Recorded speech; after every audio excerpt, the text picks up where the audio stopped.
that ever met him liked him. And everybody that ever met him liked him. He had that charisma about him, that he could get along with anybody. Now what's this gonna be? Oh, how I played it all. That nigga burned it. All by his bread. Bitch, I'm all up by my bread. All by my bread. Bitch, I'm all up by my bread.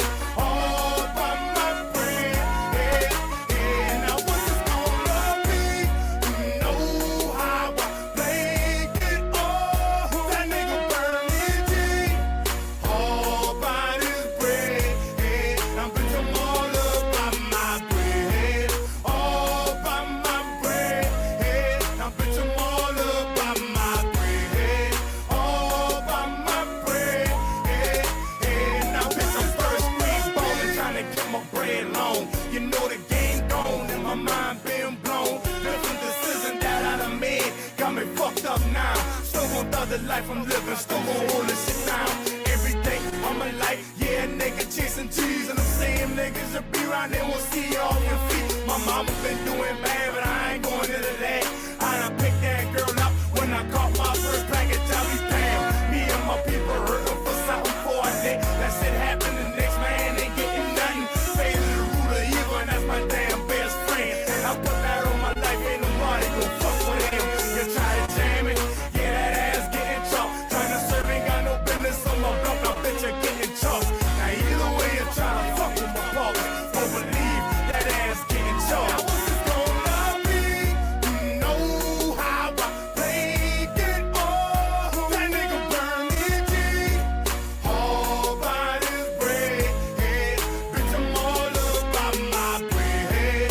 All by my bread. Bitch, I'm all up by my bread. All by my bread.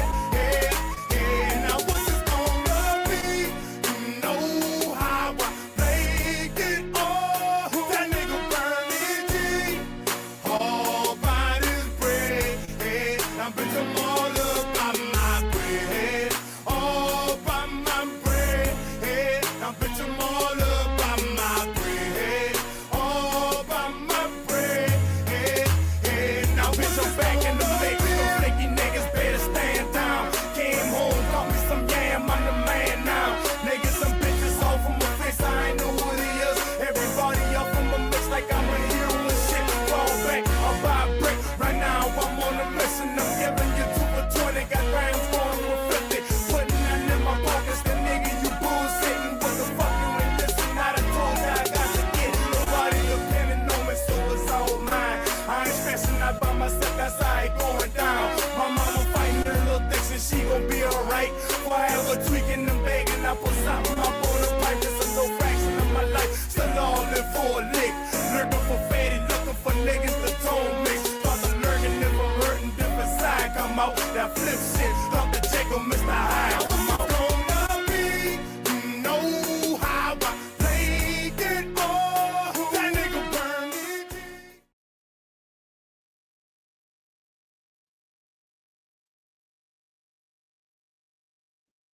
Welcome to your favorite channel. It's your boy PBK9s, giving it to my brothers and sisters, my people out there, fair and unbiased, raw and uncut, like I always do, man. Big shout out to all the pet lovers, like I always say, across the world, across the whole globe. All my people down in the chat. What's going on? What's going on with you? John Demery, salute to you, big dog. Appreciate you rocking with me tonight. City Boy Kennels in the building, representing, man. Hey, it's your boy PBK9s. I got some news for the night, and we're gonna talk some dog talk. And I want to get some brothers up here that had some dealings with them Paladin dogs. You know what I'm saying? Stuff down off the Paladin and stuff, just to get a little feedback from them Paladin dogs and stuff like that. Like I said, I'm dropping a link. Let me go ahead and drop the link for once, and I'll keep dropping it throughout the night as well. You know, and like I said, I got some updates on a dog fighting situation, plus some more dog talk as well, plus some more news. You know, hope everybody having a great day, great evening, great morning. Just depends on where you're watching this video from. You know, I didn't stream on Facebook tonight. I'm making them Facebook jokers come over here to YouTube if they want to watch it. You know what I'm saying? It just is what it is. You know, 23-1. What's going on? What's going on, Trevor Laley? What's going on, my brother? Salute everybody out down in the chat, man. Salute everybody down in the chat. I'm gonna go ahead and start this thing off with some news and you know, get some more folk up in here, and then we're gonna get to that dog talk. Oh, I got some news I want y'all to check out as well. But I ain't gonna play that till we get a little more people in here. Let's go to Greenville, South Carolina, though, where we got 2 guys who was arrested for having a litter of puppies dead inside of a cooler.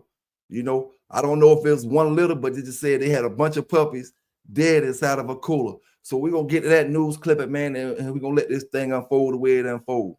The sheriff's office says 2 men abandoned 12 puppies trapped inside a cooler. Yeah, the sheriff's office arrested and charged these men, Samuel Smith and Brandon Benefield. A bystander found the puppies dead inside of the cooler on April 6th and called the sheriff's office. After looking through some videos, deputies say they found these 2 suspects who they say admitted to abandoning the puppies because they could not care for them. Now, they each face 24 charges of abandonment and ill treatment of animals. The sheriff's office says if you need help caring for your pets, you can always contact County Animal Control.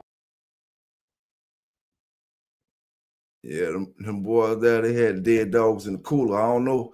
Hey, you already know where they going at. But let me give y'all this update, man. Remember the brothers that got jammed up in Texas in the dog fighting situation? Well, we got an update on that. Their trial is being delayed. Well, one of them trial is being delayed. So I'm gonna let y'all check that out. They're taking the trial, you know. I hope they're aware of what's going on out here in this dog game. I hope they see the news, what's going on around the United States since they got in trouble in this dog game. You know what I'm saying? And keep all that in mind. But let's check it out. Participating in a dog fighting ring in Smith County will have to wait a bit longer for his trial to begin. Michael and Carrie Jones both face charges of animal cruelty and dog fighting after 59 injured dogs were found on their Smith County property last year. During a hearing yesterday, the state said they plan on taking Carrie's case to court first. His trial date currently set for August 11th. The judge then asked the state or defense to delay Michael's trial until his brother's case is done.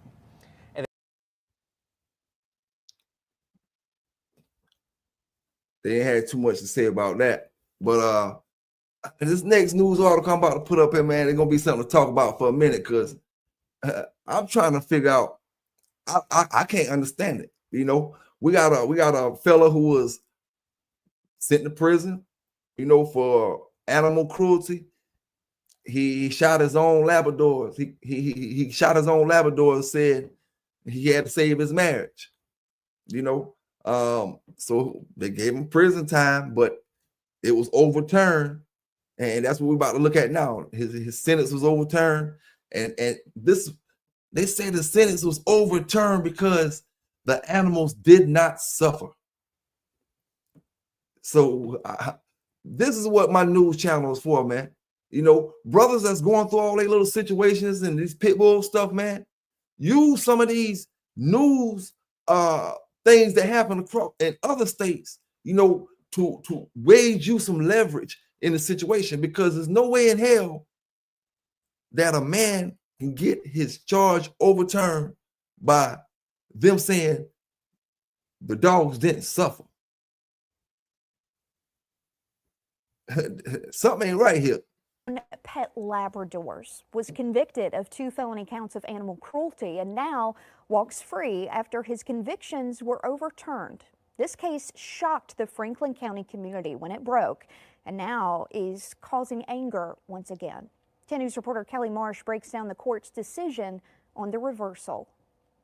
In 2023, Terry Michael admitted to shooting both his dogs, Colby and Caleb, in the back of the head, saying he killed them to save his marriage. Michael was convicted of 2 felony counts of animal cruelty. But nearly 2 years later, the Virginia Court of Appeals threw out those convictions, ruling there was no proof the dogs suffered. A necropsy showed they died instantly. That distinction matters under Virginia law, where a felony requires evidence of cruelty or inhumane injury. So Caleb and Colby definitely suffered at the hands of someone who is supposed to love and care about them and we believe it's a great injustice, and Caleb and Colby deserve justice, and we hope that the fight continues to get them the justice they deserve.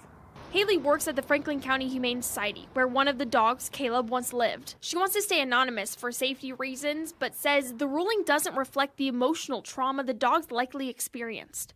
And it is absolutely gut-wrenching and heartbreaking to think that we were trying to do the best by him, and the absolute worst possible scenario happened. It is absolutely heartbreaking. Michael served more than 2 years in prison before the reversal. Now that the felony charges are off the table, it's unclear if the Commonwealth will try to pursue misdemeanor charges instead. I think that maybe the death was immediate, but their emotions and worry and confusion beforehand, there's no way they didn't suffer, and it wasn't cruel. It was a cruel act to do that to them, to kill them ultimately. We reached out to the Attorney General's office for comment on the reversal, and they said the opinion is currently under review. Kelly Marsh, 10 News, working for you. Hey, now, you tell me how it's going down, you know. Dogs didn't suffer. He got out in 2 years, put the pistol to the dogs. Just 3 states further down, dude got 500 years, and none of the dogs was deceased. And I'm curious to how he tried to save his marriage, how the dogs could have saved his marriage by him taking the dogs out like that. All you had to do was get rid of the dogs. I mean, how could shooting the dog save your marriage? And here you won't hear about this case, really. You're gonna hear about the pit bull cases. The pit bull cases, they'll give them cases all kind of news outlets, and they'll be all over the news. But in cases like this, they don't talk about them. Only if I wouldn't have put it up on the news, a lot of people probably would never even heard about it. You know, the dogs didn't suffer.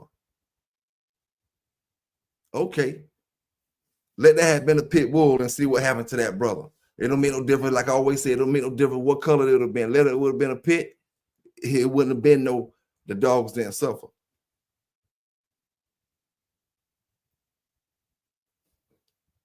Now, I agree, Brother John D, that Virginia, that Commonwealth state, but this is the thing I wondered. What's going on with yellow one, salute the yellow one in the building. This is the thing I wonder.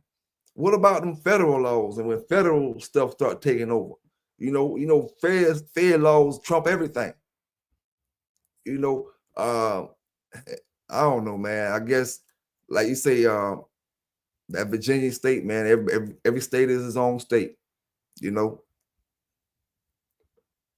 But to my folk down in the chat, my folk listening, let's get into the dog talk, man. Because I told y'all a long time ago, you know what I'm saying? I ain't slowing this train down. They can't keep up. That's just on them.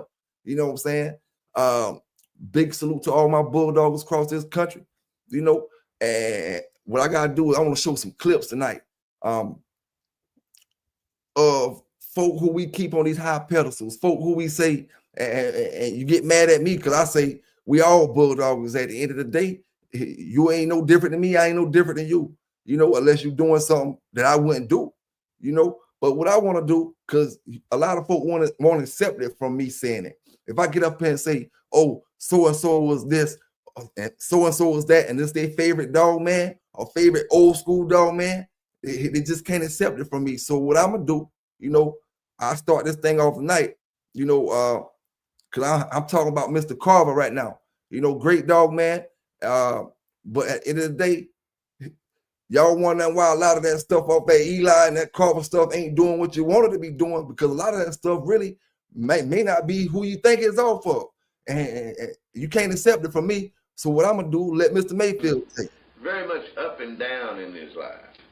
His lifestyle was unbelievably interesting. And the stories that was around his lifestyle were just unbelievable, especially the stories that he told about his lifestyle. Those was the ones that was unbelievable. But as we got to know Maurice, Maurice was a man that he knew every thief, every outlaw in the state of Texas, and many thieves and outlaws throughout the United States. But he knew every one of them in Texas, and every one of them knew him. And he was very much of a con man type of a person. He was very much of a con man type of a person. And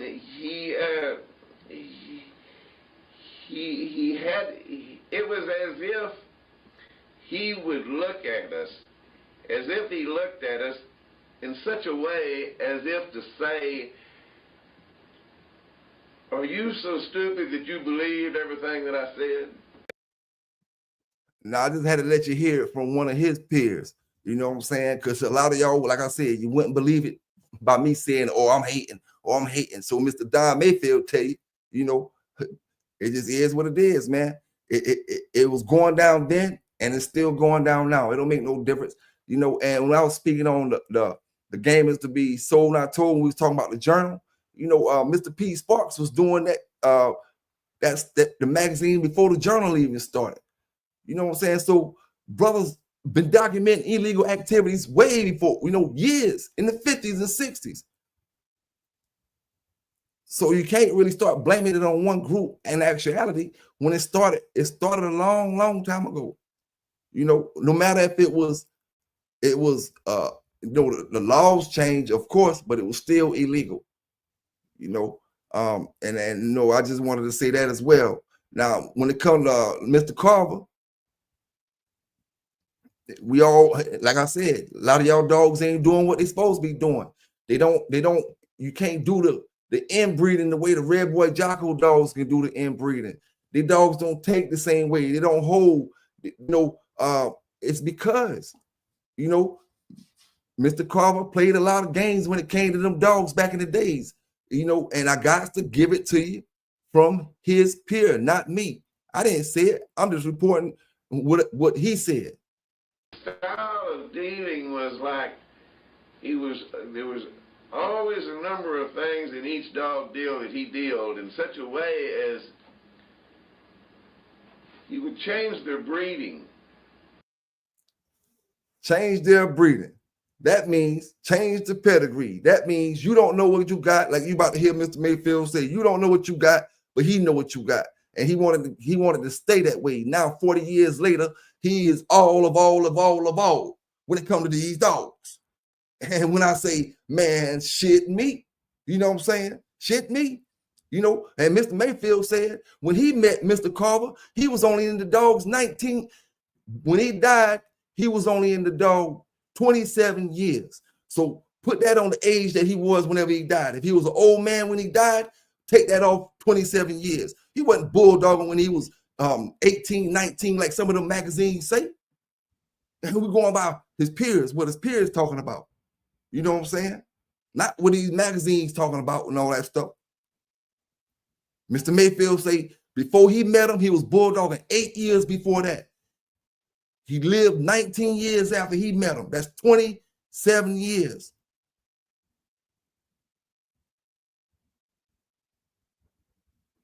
And Mr. Carver was an old man when he passed away, you know. But hey, man, he did his thing in the dog game. I'm just bringing these articles out just to see, man, because a lot of y'all, you can't tell your favorite dog man ain't do wrong out here. And you can't tell the next brother, you know, that he can't exceed your favorite dog man. You know, we all about breaking records, man. This modern day time. Brothers got to understand a lot of them records been broke. You know, just like these brothers say, if it wasn't for these laws, man, a lot of them old school dogs would have been not even talked about no more. Brothers probably wouldn't even be talking about no Zebo, no Yellow, no Jeep, no none of them dogs if the laws would have still been the same, man. You know, that stuff, the laws were made them dogs still relevant today, the way they are today. You know what I'm saying? And if we had more dog brothers like Mr. Mayfield that can give you the real stories from back in the day, see a lot of these brothers give stories, but they still hold their favoritism to their favorite dog man. You know, you got to hear it from these brothers who was out here with these folk, man. You know what I'm saying? You read the magazine. I just read one say Carver was bulldogging since he was a teen. He came up in it. Came up as a bulldogger. Well, he must have passed away at damn 30-something. Because Mr. Mayfield said he was only bulldogging 8 years before he met him. But hey, let's keep this thing going. A lot of the dogs that he dealt, he wouldn't put out the true pedigrees on the dogs.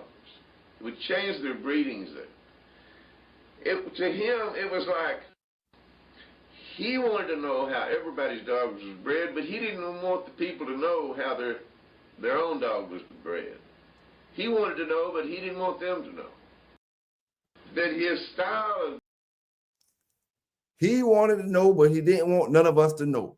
K-Walk, what's going on? What's going on with you down there in the chat? Big thanks to you for dropping in, my brother.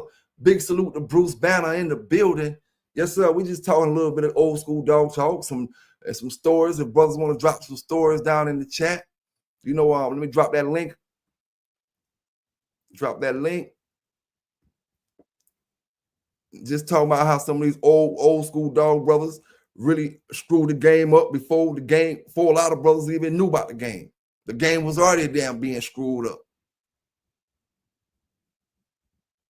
You thinking you got one off of Carver's this, Carver's that, man, and it's coming off of one of the other dogs. Now I got a video with Mountain Man, Mr. Lester Hughes, speaking on it as well.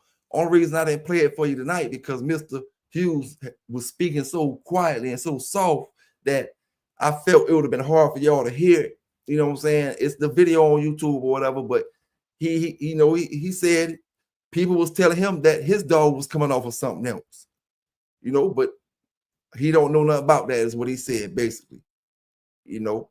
But like I said, the video, he was speaking a little too soft on that video, so I didn't want to upload it. I felt like y'all had a hard time hearing it, you know. But a lot, like Mr. Carver wasn't the only brother doing this, man. A lot of folk did this, you know. That's why you got to worry about what you got. You can't over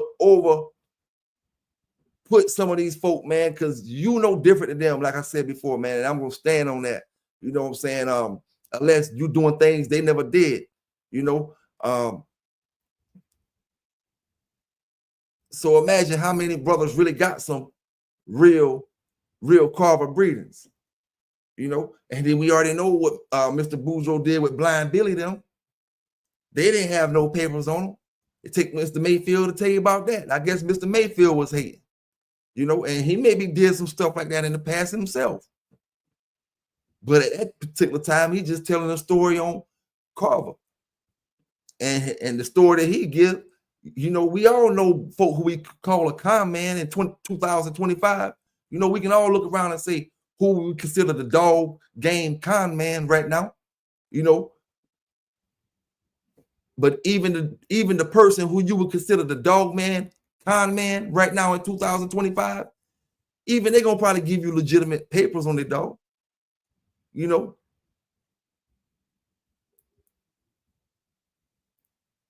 And it just is what it is, man. You know, wicked stuff been going in the dog game since the dog game been the dog game. You know, I can't really say nothing else about it. You know, everybody just got to play their part. Everybody got to do their thing and move how they got to move.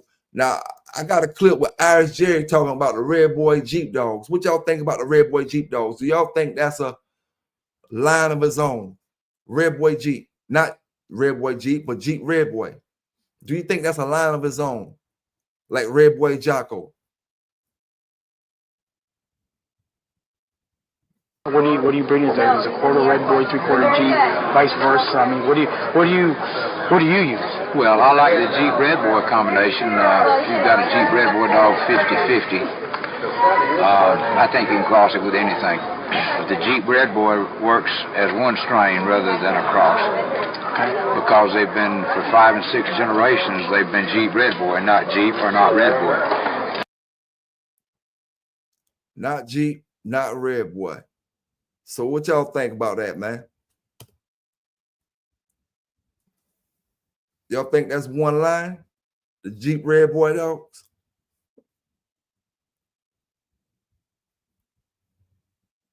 I tell you what, I feel like you can call it one line because of how brothers been breeding it since back in the days, or when they was crossing it back in the days. But as well, Jeep is his own line, Red Boy is his own line, and for certain circumstances, Jocko really can't be his own line because of the fact that no more breedings were made, outside of the ones that Mr. Chavez made. So Jocko kind of really stuck with the Red Boy dog, a look, kind of in a way. But Red Boy got his own, Jeep got his own. Everybody else pretty much got their own, whether they cross or not. Bolio, Tombstone. The Tombstone Bolio was about the closest thing other than the Jeep Red Boy to the Red Boy Jocko, far as being one line. Two dogs becoming one line.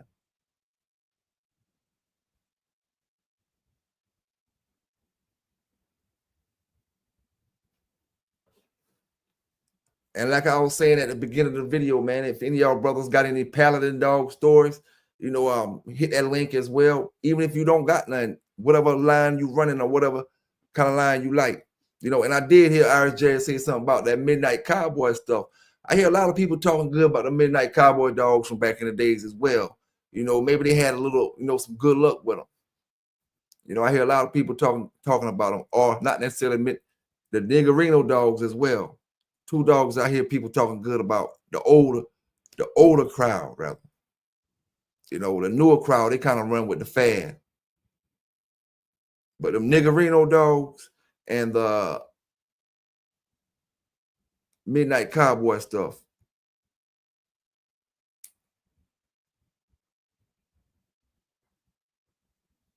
Big salute to Marcel Shepard in the building. Y'all hit that like button up. We getting into that dog talk. Now, I want to know, man, when it comes to working a dog out and conditioning the dog and getting your dog in tip-top shape, right? A dog like Shorty Cowboy, how would you, you going to only work the dog, he going to work regardless of how his legs shape. But when dogs shape like this, it makes me feel like I can't get the 100% out of a dog like that. You know what I'm saying? I don't know, man. It just seemed like a dog like Shorty Cowboy cannot run at a pace that a full structure dog could.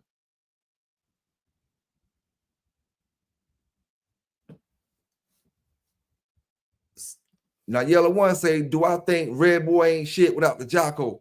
I ain't gonna say that. Yellow One, because there was a lot of Red Boy breeders, and like I said, by default, Jocko kind of stuck with Red Boy, and we can't really say what Jocko dogs would have been without Red Boy, because we could easily say, would his dogs be anything without mixing the Red Boy stuff in it? You know what I'm saying? And so we can't really, he kind of grandfathered in Jocko. So we just know, but as far as Red Boy, I think he would have produced some good dogs, or he did produce great dogs without the Jocko stuff. And I think he would have been just fine if Jocko would have never existed.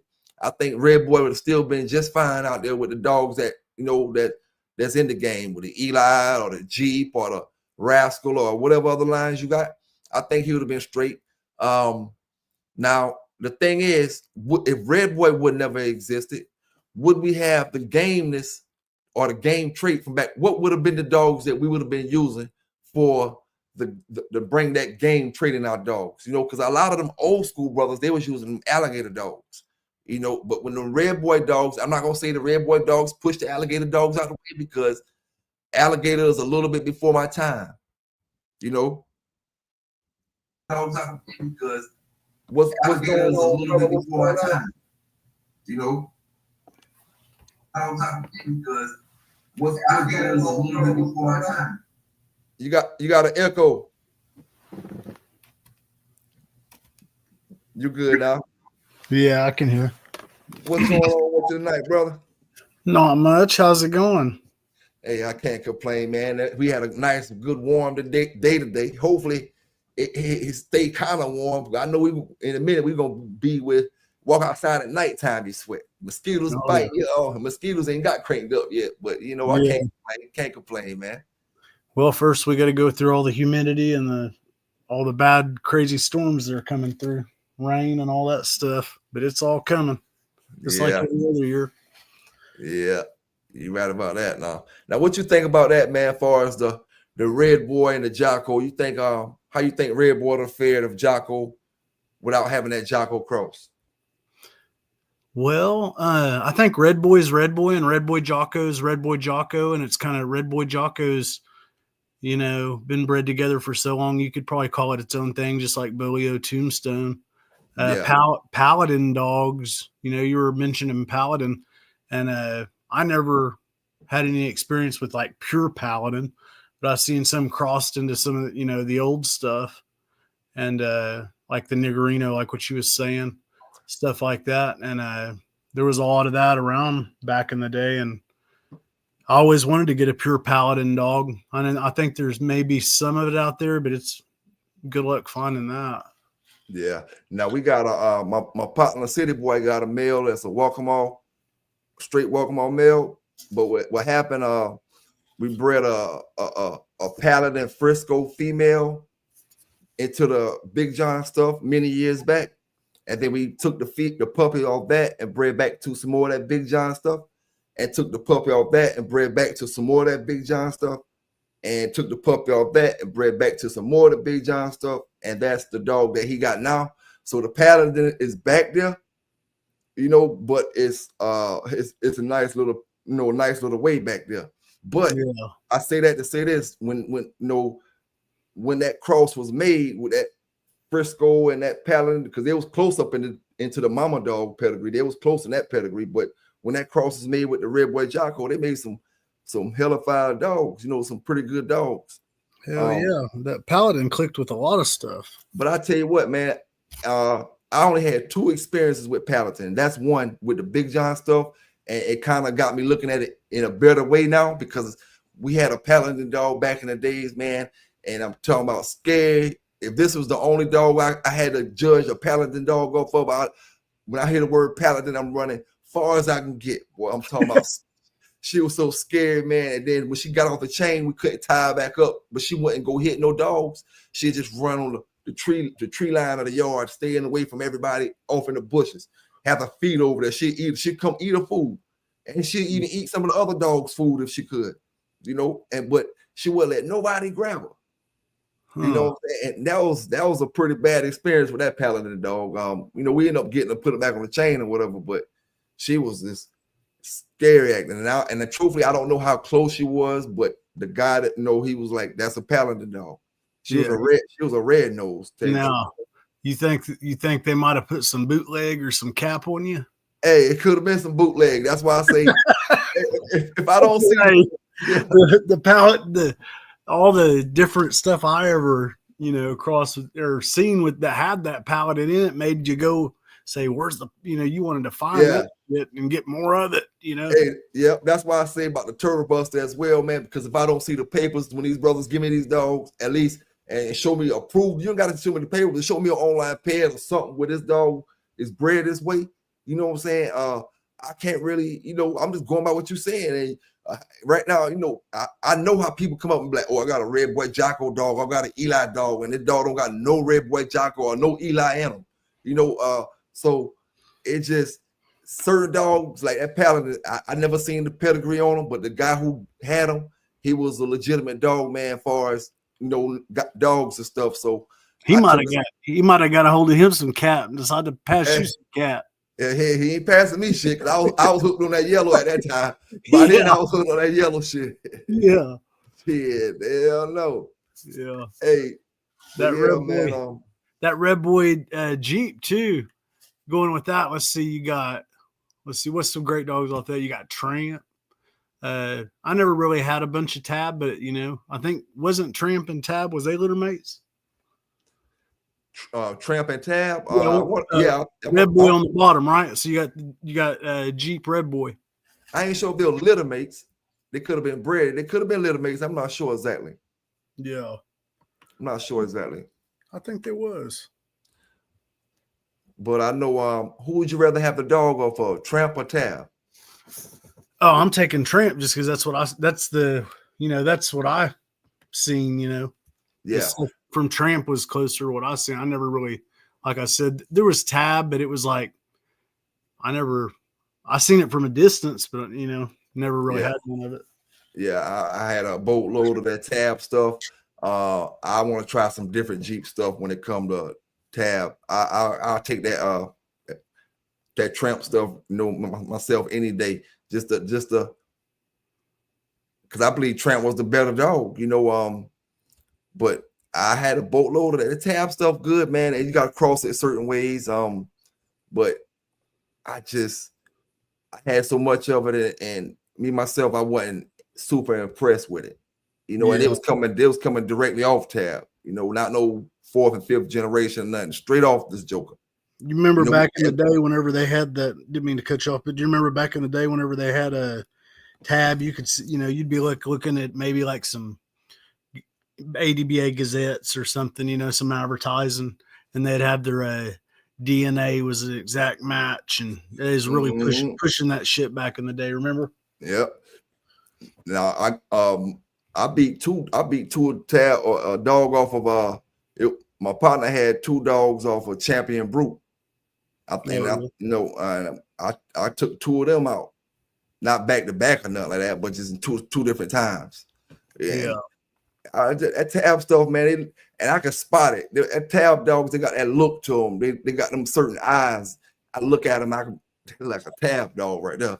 And like I said, they're great dogs, but I just feel like I had enough dealings with them, and I feel like I can find better as far as the Jeep stuff. I seen a lot of better Jeep dogs, like I always say, the Don Turtle dog. Don's Turtle, yep. That stuff that was coming down off the low country spur stuff. Yeah, man, them dogs was throwing off some hellified dogs, and they had size on them. I'm talking about, man, teeth on them, teeth about the size of your pinky finger, man. Insane Honey Badger, what's going on? What's going on with you? Yeah, man.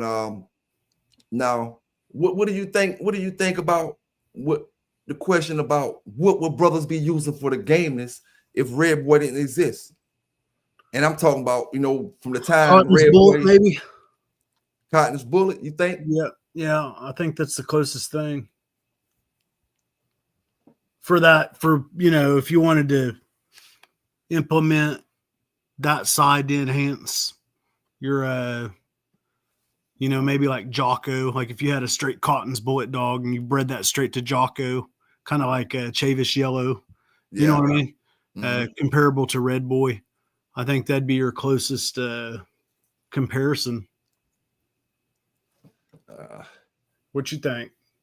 Shit, I'm really from the Red Boy era, man. I talked to one of the older fellas from around here, Mr. Pecan, man, they call him.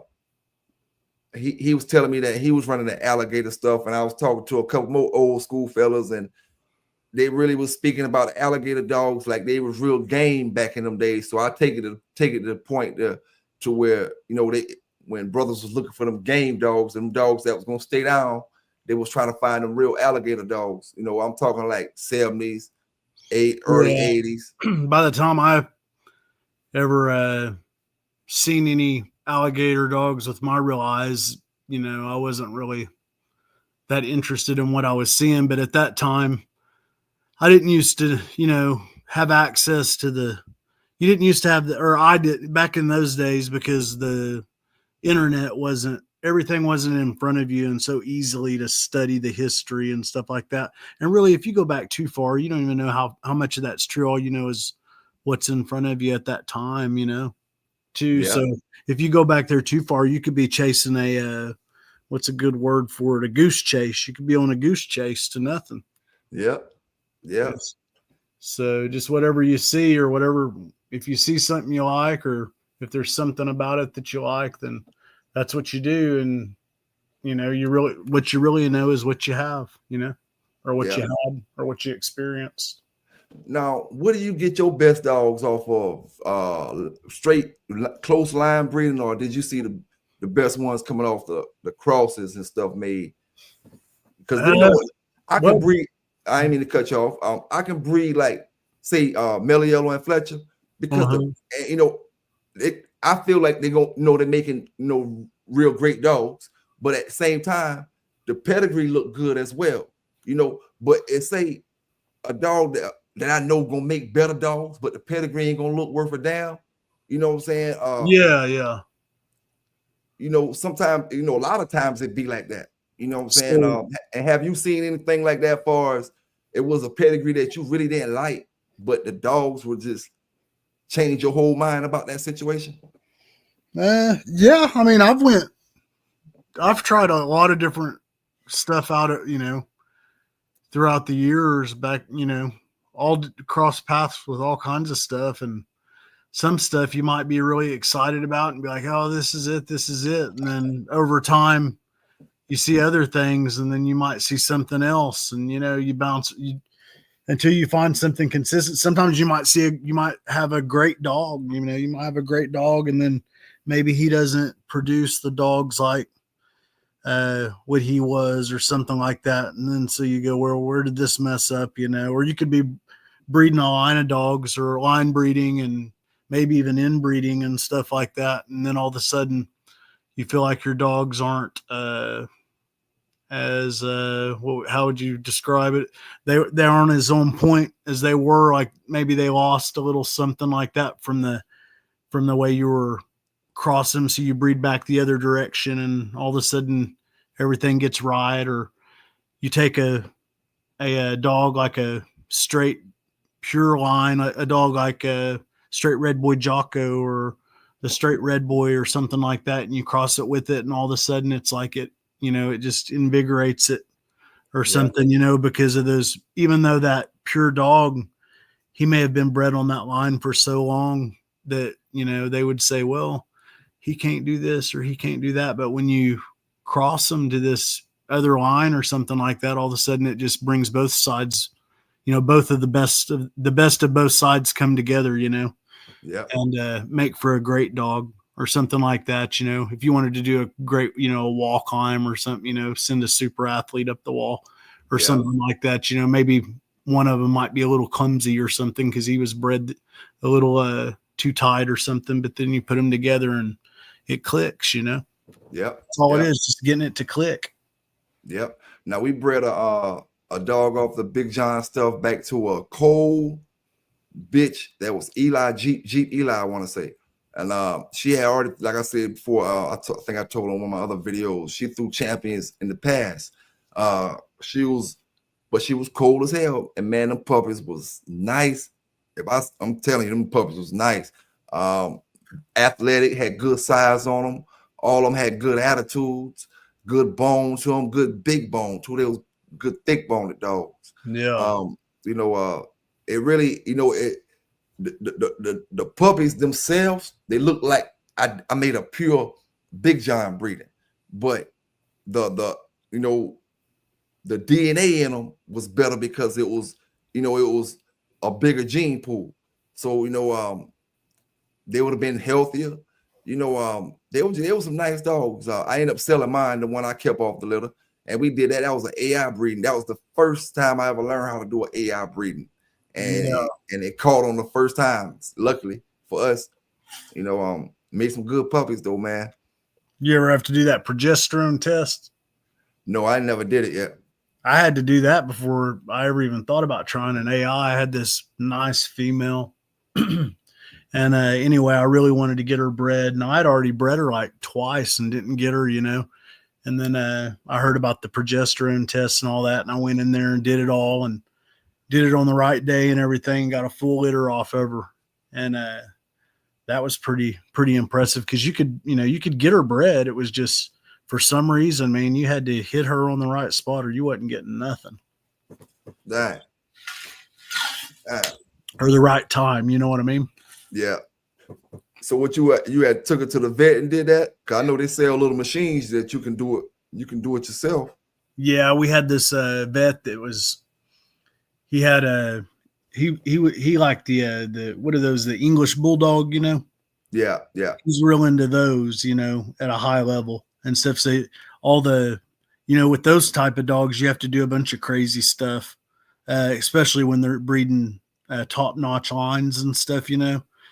So he had all the equipment and all that stuff, and I just went in there, and they just took it and said, hey, this is, you know, I think I brought her in there 3 times. And then whenever she got ready to have pups, I took her in there and had an ultrasound. They told me how many she was going to have before she ever had them. And she had them naturally. I didn't have to have a C-section or nothing, but I just went in there, and it was a pretty cool experience, actually. Okay. Yeah. They got so much of that high-tech equipment out there now, man. Hey, we got King Lone Swipe in the building. What's going on with your King Lone Swipe? Thought you done disappeared on us, fam. Thought you done disappeared on us. About to have to come over there to California to see where you at, see what's going on with my boy at, man. What's up? Now, in your opinion, so like the Red Boy Jocko, since we were speaking about that, you know, the Red Boy was for the gameness, and the Jocko probably was for your roughness, maybe. Yeah.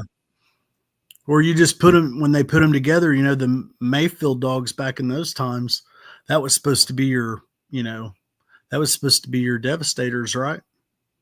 I mean, they had it both. I mean, they say that back in Mayfield's day, he was such a great conditioner that he could take, you know, a bad dog and whoop a good dog, you know, if you wasn't on your shit. Yeah. Yeah. So, hey, Bella UK, salute to Bella UK, man. All my folk holding me down from across that water. Bella say they done booted her out some channels. hey, Bella, I hope they ain't boot you out this channel. Y'all can't boot. I done told y'all now we can't boot Bella. Bella, our only lady that come down there. You know what I'm saying? Hey, but it is, you know, if you got booted from one of the other channels, Bella, you know how it go. You know how it go, man. You know, you gotta fit a certain criteria on some of them channels. You know. But yeah, man.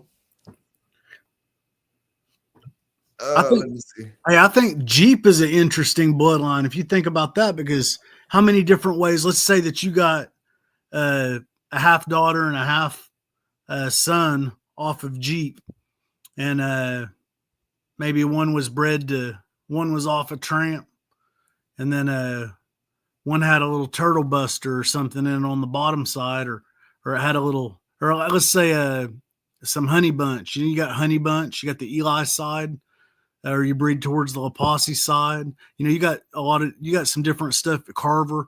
You got some different stuff in Jeep, you know, that you can breed around and breed back in on if you was breeding Jeep then like they breed these days, you know. Man, and think about pure line. Huh? It wasn't no pure line, you know. It's throughout the time. It's the time of the line that pures it and makes it become something, you know. Yeah.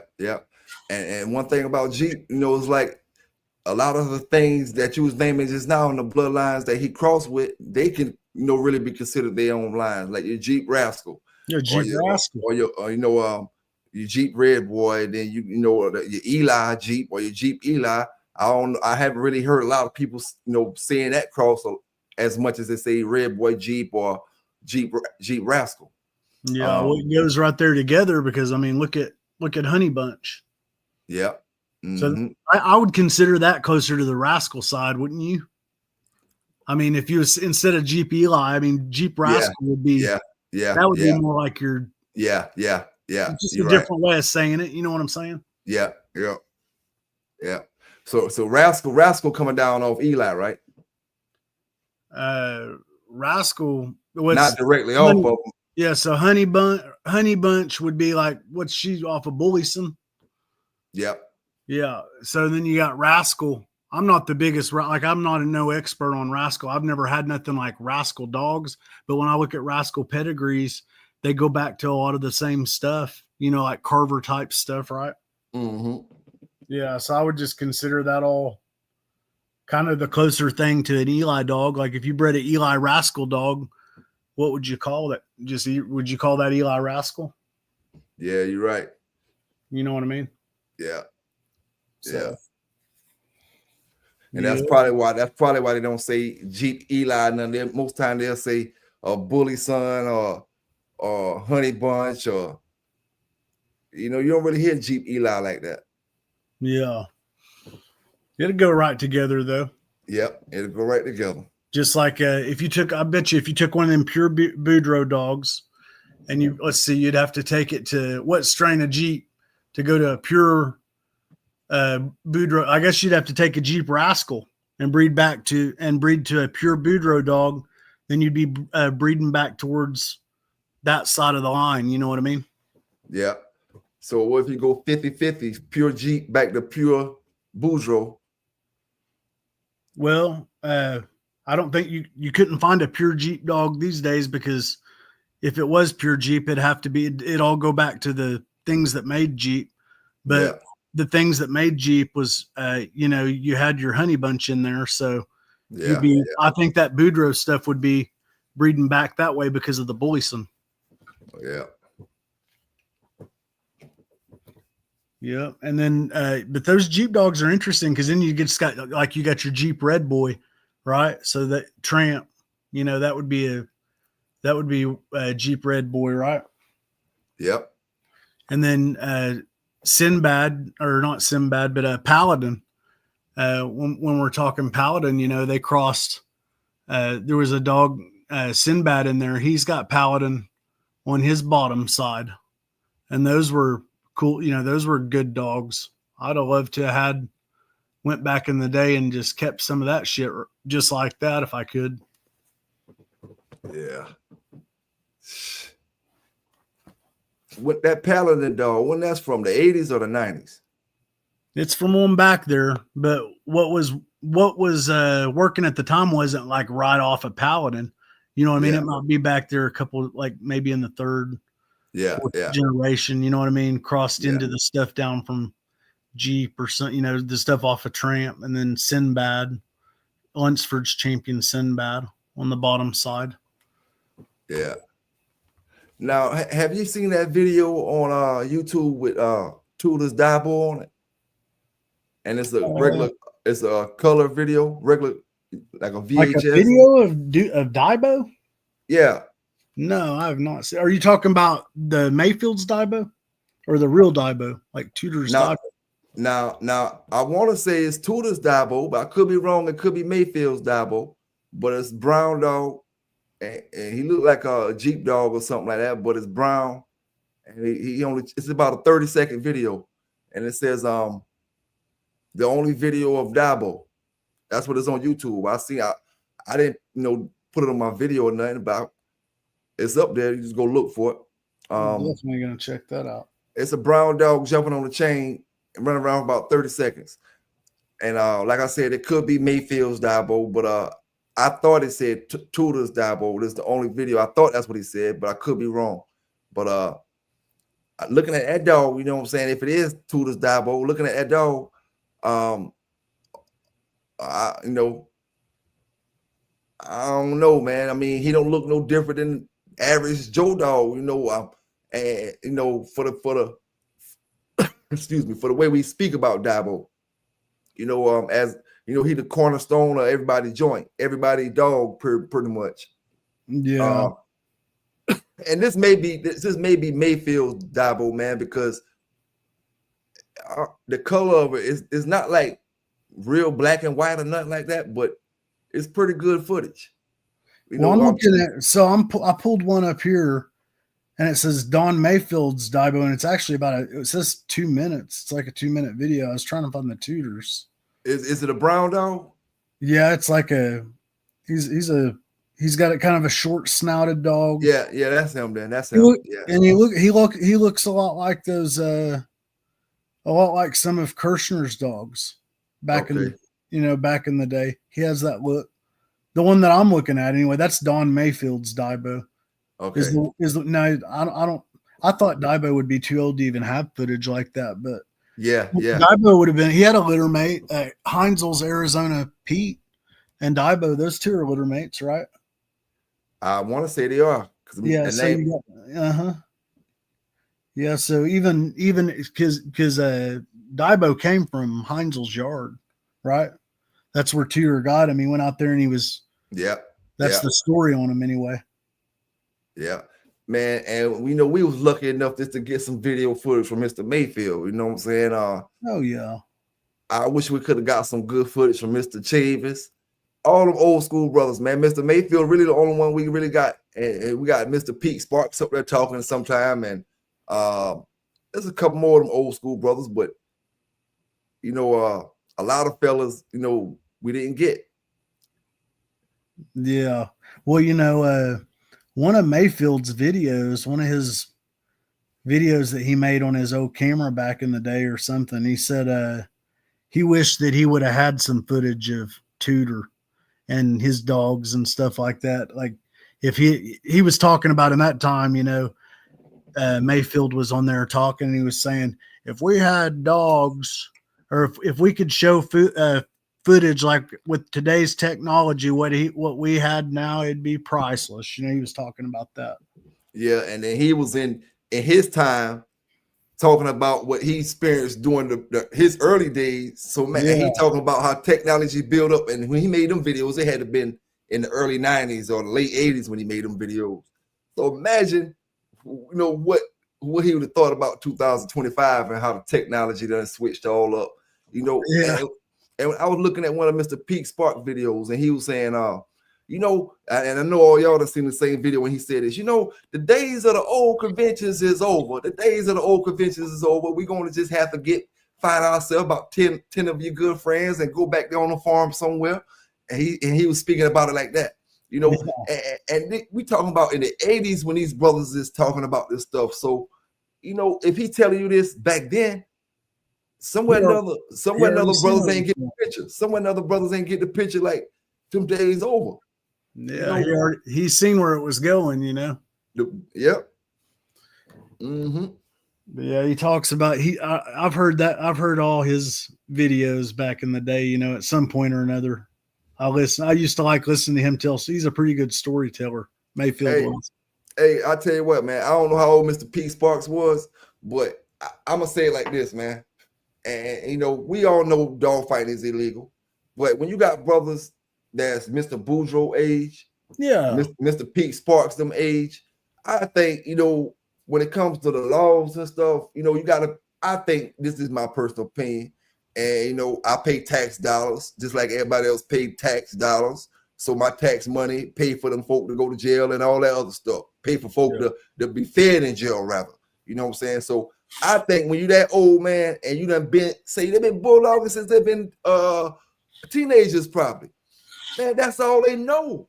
You know, I mean, when you talk to Mr. Pete Sparks, you know, and the way he talk about bulldogging, you know, he ain't got a care in the world when it comes to the laws, really, as far as all that stuff, man. You know, that's what they know and that's what they did, and they didn't worry about it. You know what I'm saying? So I feel like, you know, and my opinion don't matter, you know, right about now. But I feel like brothers like him, that's 80-something, 90-something, going on 100 years old, and that's what they did. That's, you know, you catch them in dog fight right now, man, don't give them no 10 years, which be the rest of their life. You know what I'm saying? Because, you know, they came up in a whole different system, you know. I just like to hear them dudes talk, man, and the old school slang and that country talk and them boys be doing, man, about them dogs and different things and stuff. Like I watch some of them old videos. Yeah, whatever, man. Those guys lived in a lot harder times than the people of today's world lived in. You know what I mean? There, you know, the depression and stuff like that, like what some of them guys went through, like Tudor and all those guys. You know, there was a lot of people back then, they was eating possum to stay, you know, to feed the family. Like they just ate possum, you know, and or whatever they could kill. They was starving, you know. It was hard time. And so dogs and stuff, they was actually living off of that, or chickens or something like that, you know, and nobody really was saying nothing about it because, you know, you got to think about how far the countries came in such a short amount of time. And it wasn't that long ago, people was riding around in wagons and stuff. Yep. And truthfully, man, like everybody say, and everybody always say, we can't do nothing about it. I think, you know, the way America loves money, the dogs would have been a big part of the American economy as far as the matches and legal matches on TV and all that stuff like that, you wouldn't have to worry about nobody, tree huggers and none of that stuff. Because if they ain't complaining about the UFC and all that stuff, they the same ones that would have been complaining about the dogs, complaining about anything else that go on. I think by them not being able to control that money front when it comes to them dogs, it made it to the point where they're gonna make it illegal. I just think myself, I think, and I want to say I'm totally against it, but I think if they would have figured out a way to actually control the money of it back in the 50s or the 60s or whenever, or or the 70s, I feel like it would have been different, and like I said, that could be just reaching. I could be just reaching and just shooting the air, but I just feel like they can't control the money of it, man, and that's what the big deal is. Yeah, well, think about it like this. So in modern day times, somebody that may be back in them days or however long, maybe somebody who enjoyed watching dog fighting or something like that. In modern day times, those same people also enjoy watching things like the UFC. You know what I'm saying? Because you have two people going out there. They're coming in prime condition. Yeah. One guy's going to win. One guy's going to lose. And every once in a while, you'll get a draw. You know what I'm saying? And back in those days, sometimes there was a draw, but it was rare. You know what I'm saying? Mm-hmm. And another thing, when you're watching the UFC, you got a ref out there. And just like last week, whenever Patty, last week, Patty Pimblett was fighting Michael Chandler. I don't know how many of you guys out there was watching that, but just totally beat him down, and think if you didn't have a referee out there, or if you didn't have a corner man that cared about Michael Chandler and they just said, beat him to death, Patty, beat him to death. It's that right there that caused it to go south, because the ref is knowing when to pick up. Yeah. You know what I'm saying? When you got a human out there and you love that human, if you love your dog and you see where it's going, there's only so much damage. You know what I'm saying? So if Michael couldn't recover and they left him down, well, Patty would have beat him to death because he was out, and he ain't going to stop punching until someone takes him out, right? Yep. So it's the same thing there. So when you let that go and they're like, yeah, take him out, and they leave him down, it's barbaric. You know what I'm saying? So it's not ruled or regulated. Those rules didn't apply like they do to humans, to dogs. So people who didn't really love their dogs, the gamblers who had big money on it or something like that, they didn't love their dogs. They would just let them go. You know what I mean? Instead of picking a good dog up. And how many good dogs got lost like that? Because the guy didn't have the eye to say, no, this is my dog, just like Michael Chandler's corner man said, if the ref wouldn't have stopped it, they'd have been throwing that damn towel in, or he'd have been beat to death, So that's what it's all about. And if they would have let it go, if no one threw a towel in and the ref didn't stop it, and they let Patty beat him to death, then chances are the UFC wouldn't be here very much longer either. Yep. See where I'm going with it? Mm-hmm. So everything, there's a reaction for everything that happens, and eventually it just catches up.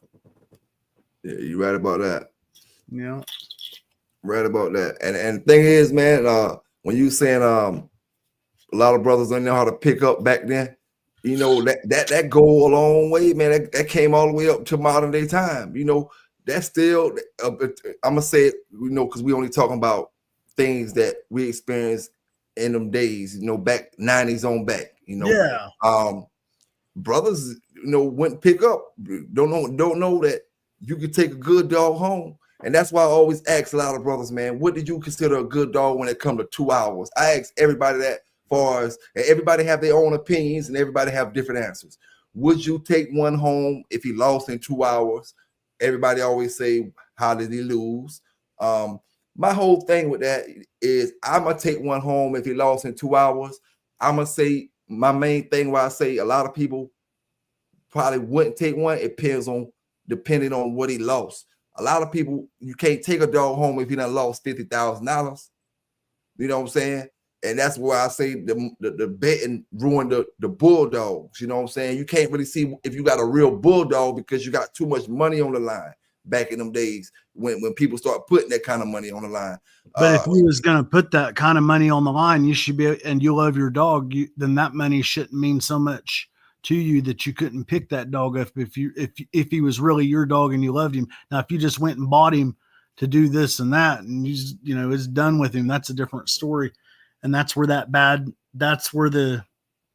bad judgment came in. You know what I mean? I'm gonna tell you what, the key words you just said right now, if it's your dog and you love him, because any brother that was his dog, that he was in the square and he had that big bread on him, if he loved him, he know he lost, he know he could come back, or he gonna save his dog, he gonna pick him up. It just depending on how that person or whoever doing the betting feel about that dog that's down. Me myself, back in them days, I'm not putting that much on it. I'm gonna tell you right now. I know I can always lose, and I wasn't trying to lose that. But to each his own. You know what I'm saying? To each his own. My whole purpose was to see how good my bulldog was. You know what I'm saying? At the end of the day, as long as I found out how good that dog was, that's all that mattered. And sometimes, man, when that dollar is on that line, that heavy dollar, that can really affect how certain people, because you have shows brothers put.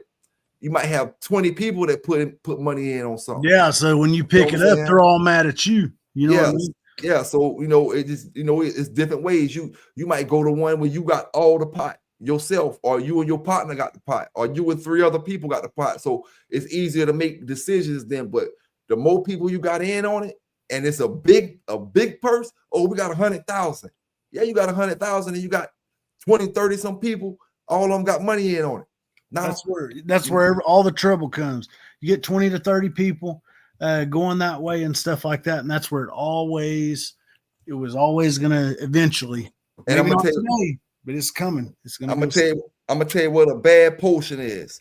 When you got that much money on the line with that many people, not it don't necessarily have to be 30 people, but you got that much money on the line with multiple people, and the referee don't got the handler of your dog don't got nothing involved with it.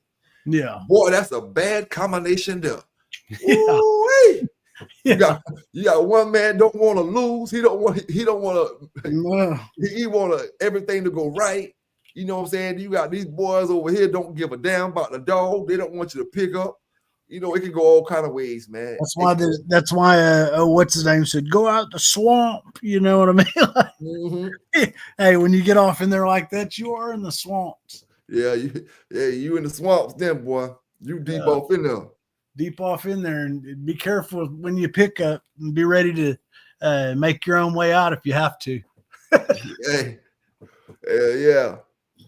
Yeah, man. I done heard stories, man, where and brothers, where brothers intimidated the witness, the referees before the shows even started, flexing guns around the referees and pulling them off to the side and talking and all kind of stuff, man. Like you're in the wrong company.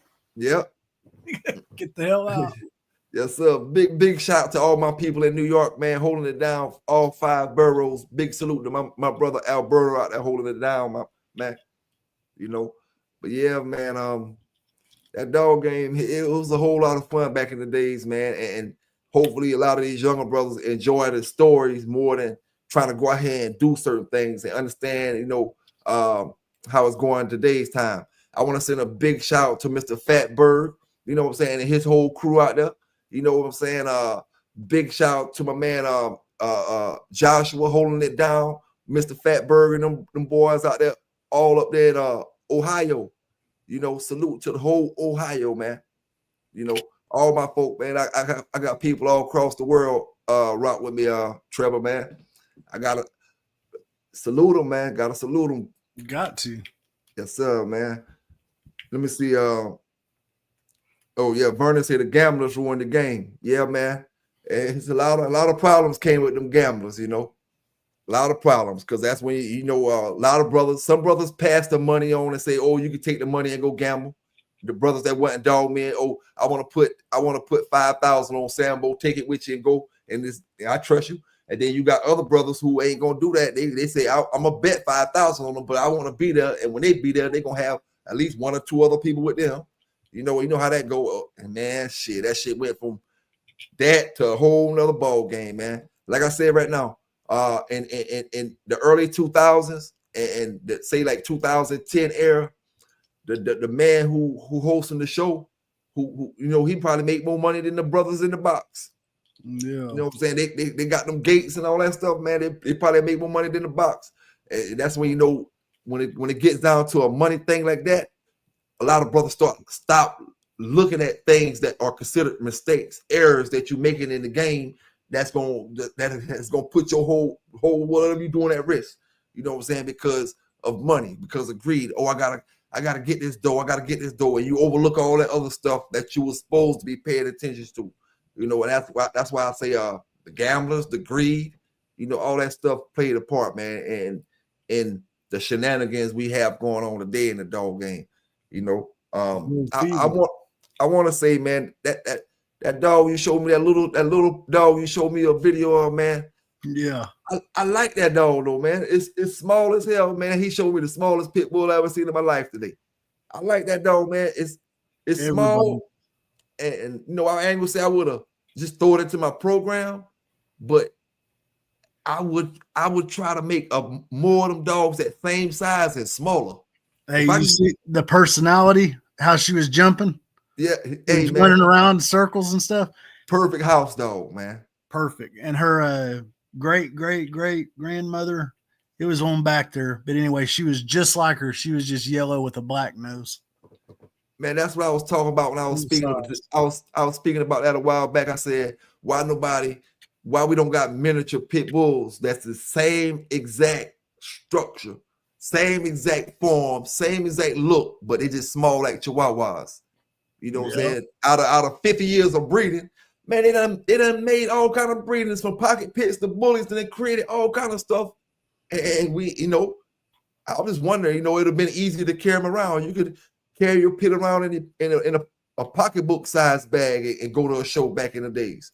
Hey, I can grab her up. I can grab her in one arm so easy and just carry her around like a little. She's littler than a French bulldog, Yeah, hey, back in them days, if you had to get up and run, you pick that joke up, and man, it wouldn't be nothing to run with your dog. Back then, she's fast. I was wondering why she was. Yep. She's a little athletic little thing. Mm-hmm. I ain't gonna lie, man. I like that dog, man. I like that one. That's a nice one. I don't know if you got it by default or how you got it, but that's a nice one. I had whenever I was first starting out, there was a dog, and I seen this dog and I wanted her. I didn't know how she's back then. I didn't know pedigrees like I know them today. You know what I mean? This is whenever I was first starting out. I had a couple dogs before that, but I went to somebody's yard and we had got done doing our thing. And he said, I tell you what, he goes, or we walked out and looked at all his dogs. Back in the day, you could just go out and look at dogs. But anyway, we walked this whole yard and I got up to this one dog and she was a little bitty dog. She had a broken leg. And I said, what is that? I was like, I never seen one like that. And he was like, oh yeah. And I was like, let me buy her. And he wouldn't sell her to me. I was trying everything to get him to sell her to me. But he said, hey, you come out. He goes, come out and see me. Is like, because this dog was his dog, but it was on another yard at the time. He said, come out and see me. And I've got a whole yard full of little dogs, and I went out there to see him, and I got out there and I didn't see nothing like this dog, but I seen her sisters. They were like maybe 30 pounds, 33, you know what I mean? But they wasn't as little as her. And I kept going back. He would call me up every time he had a litter of pups, and I'd kept going back, and I'd be like, that's the only dog I want. That's the only dog. And she had this broken leg, and it had some like green looking ooze coming out, and her head was kind of bald. And I didn't even know her pedigree, and I just kept on. And finally I said, look, man, the dog's got a broken leg. I was like, I'll take the dog and get it healed. I was like, I'll take it to a vet and get its leg fixed, whatever I got to do. I was like, let me get the dog. And so finally he broke down and he sold me the dog. So I took the dog to the vet. Got some bone medicine. She had this green like ooze stuff that was dripping out, and her leg had been broke for over a year. Damn. And so I got her all healed up. She came into heat. I called him up. His phone was disconnected, and we was going to breed it, or he wanted me to breed it to this big old termite dog. And I was thinking, man, that dog's too big for this little bitty dog because she's tiny. She's 25 pounds hog fat. And anyway, it didn't go down. And it just so happened that another friend of mine had this other dog, and I seen it, and I said, it was a little bitty male with a little blockhead, little red dog, you know. And I didn't even know how that dog was bred. And I said, I just seen the dog and I liked what I seen. I said, I want to breed to that little motherfucker like that. And he said, okay. And we bred him. Next thing you know, dude's phone gets turned on. I tell him, and he said, you bred to what? And I said, yeah, I sent him. I said, yeah, his name is this. And he's like, that's my dog. He's like, you were supposed to breed to that dog. And he got mad. And I was like, well, that dog was too big anyway. And your phone was disconnected. I was like, this is a little dog, little dog. Next thing you know, the litter come out so good that he went out to another friend of mine's house where the little red dog was, because he knew him, because that dog had came from his yard. And he was out there jacking him off, trying to get sperm off of him. To do, yeah, he was trying to do an AI back in them days. He was trying to get some sperm off of him to breed him to some bitch he had. But anyway, that's where those little bitty dogs came in there, and there was always like I'd breed a litter, and there'd always be a runt, or there'd always be this one, and I could see it because it would have these little different traits. Like that dog I showed you today, she's got a littermate brother that looks like a show dog, but you'll get these little ones that pop up here and there. And you're right. I probably could keep those little suckers and make a line out of them, and they're cool little dogs. Heck yeah, man. Them jokers there. A pit bull, but he's just small as hell. We had some. Yeah. Did the guy that you were speaking about, was he from South Carolina? No, he was down from my way. Okay. We had some back in the days, about 95, that they was a little bit bigger than that one that you showed me, but it was the smallest dogs I seen outside of the ones that you showed me.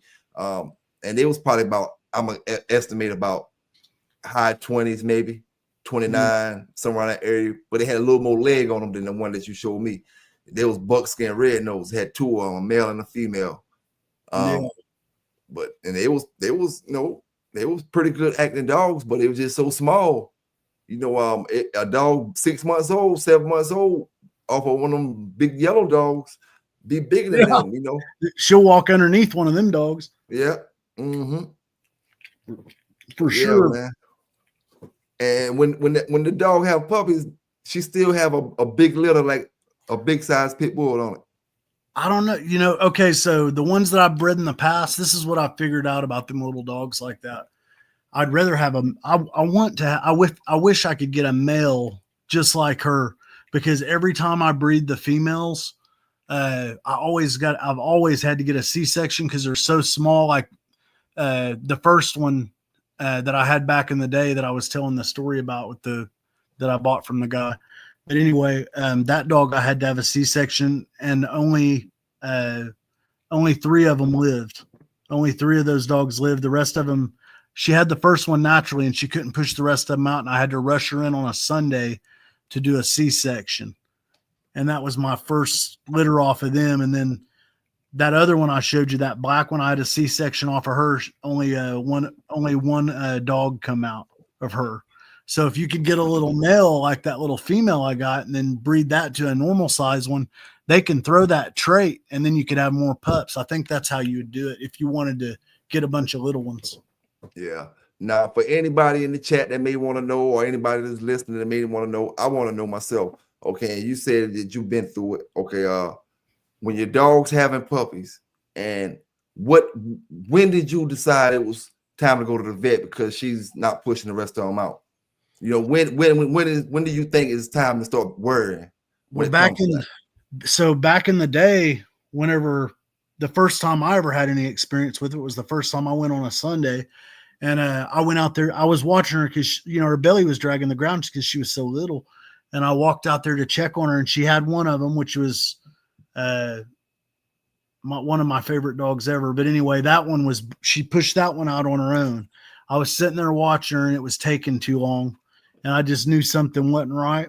And so I called my vet and they had like an emergency line, Yeah. And I said, hey, my dog's had her first pup.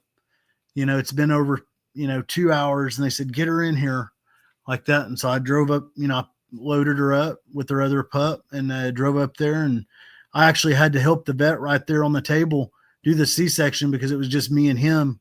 And he kind of put her to sleep and then put a tube in her and pulled her tongue to the side and he cut her down the middle. And we took the pups out and we was trying to, get the stuff off their nose and get them woke up, patting them on the back, rubbing them he was handing them to me when he pulled them out. And I got 2 of them I brought 2 of them back. 3 of them survived. And the rest of them it was too late. And then on the other one, because I had the experience, already knew, I kept a super close eye on her. And whenever I could already tell, and I'd went to the vet beforehand because I knew she was small and I kind of had planned it. And we just had a C-section. She had one thick, heavy bone pup. It should have never pushed that big old head out on her own, I don't think. But even though she was a strong little dog, but anyway, we did that the safe way. Yeah. Yeah. But this little one here, I'm pretty sure like what I'll do on her is the same thing. I'll take her in, if she takes, and I know she's pregnant, I'll take her in, have them look at it, do an ultrasound. They'll tell you how many's in there. And then I'll probably have it scheduled because I know the date of the breeding, and I'll probably have it scheduled and we'll go in there and just do it. And then they'll sew her up and then get the pups nursing on her and everything, and then take her back home and let her be comfortable. That's how I plan on doing it. I don't think I asked you this question before. But what do you think about that when we have the C-sections with our dogs, and we see that more in the bullies and stuff? But when we have the C-sections, do you think that may take the motherly feeling away from the mama dog? Because she just goes to sleep. All she knows, she went to sleep and she woke back up. They got puppies. She didn't deliver them. Most dogs, they lick on them and they clean them up and they do all that stuff, and it helps them like feel like, okay, I'm this dog mama. That's my puppy right there. My child. But when you put them to sleep and they wake up and they got 10 puppies right there, they wondering where they came from. You think the dogs know that they came from out of them? It may be. It probably depends dog for dog. If you have a game stupid dog that don't have any brains or something, you may have more issues with that. Or a dog that's just not a good. Some dogs just aren't good mothers. I mean, there's dogs that just have their pups and eat them. There's all kinds of flaws out there. But if you have a sound dog like mine was, whenever she came to and them pups were sucking on her nipples and nursing and stuff, she just went right to licking them like she didn't know the difference. And it was the same thing the second time too. And with this one that I have here, I would be very shocked if she was any different. Yeah. Now, is that something you think that can be passed down genetically, dogs being good mama dogs? Man, I've seen dogs that are good mama dogs, and then sisters. I've seen sisters that one was a good mama and one wasn't a good mama. And just like that first one that I had the C-section, the one that was born naturally, that dog right there, she wasn't the best mother. In fact, this is a pretty crazy story, but she was super fiery. You know what I mean? I mean, as soon as you walked outside, this dog she was just looking. She'll hit a statue, anything, that looked like a dog. Yeah. She was super hot. But anyway, she would be napping. This was after the pups were maybe a week or 2 weeks. She would be napping and she would wake up, come out of her nap and then see the pup moving. And she had hit a couple of them so fast that it was too late. And I was starting to lose pups.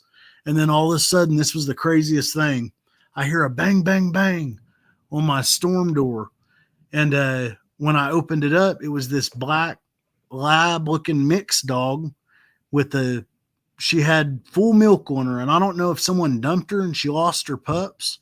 I don't know what happened, but it was like she was in a frenzy to get into the house. And I thought, is she hearing my pups? And so I grabbed my dog and took her out and put her on a tie out because I had a place where I'd take her out, you know, to use the restroom to get away from her pups for a little bit. I took her out, put her out on the tie out, and whenever I opened that door, that lab mix ran into there to those puppies. She laid down and started nursing and licking on them like they was hers. And I didn't even take that other dog back in there. That was the last litter she had for me. And that Labrador mix that someone had dumped, I guess she had pups or something, and she was just full of milk. She went in there and she nursed every one of those puppies. And whenever she was done, she was such a good dog. I called my mom and told her about it, and brought her out there, and I ended up getting her fixed. I took her to the vet and got her fixed, and my mom kept her. She had her for like almost 18 years. This dog just died in the last year. Hey, I was about to say, I knew I would have kept her myself. I'd have had to keep her. And she was a great dog. That lab mix, she would, like, whenever the grandkids are out in the yard, she would walk the premises like she was looking after them. She was a great dog. And you know she had to be at least close to 20 because she came to you with nipples and milk hanging already. She looked like maybe, you know how a bitch can have pups at a year. And I think what happened was someone probably just had her.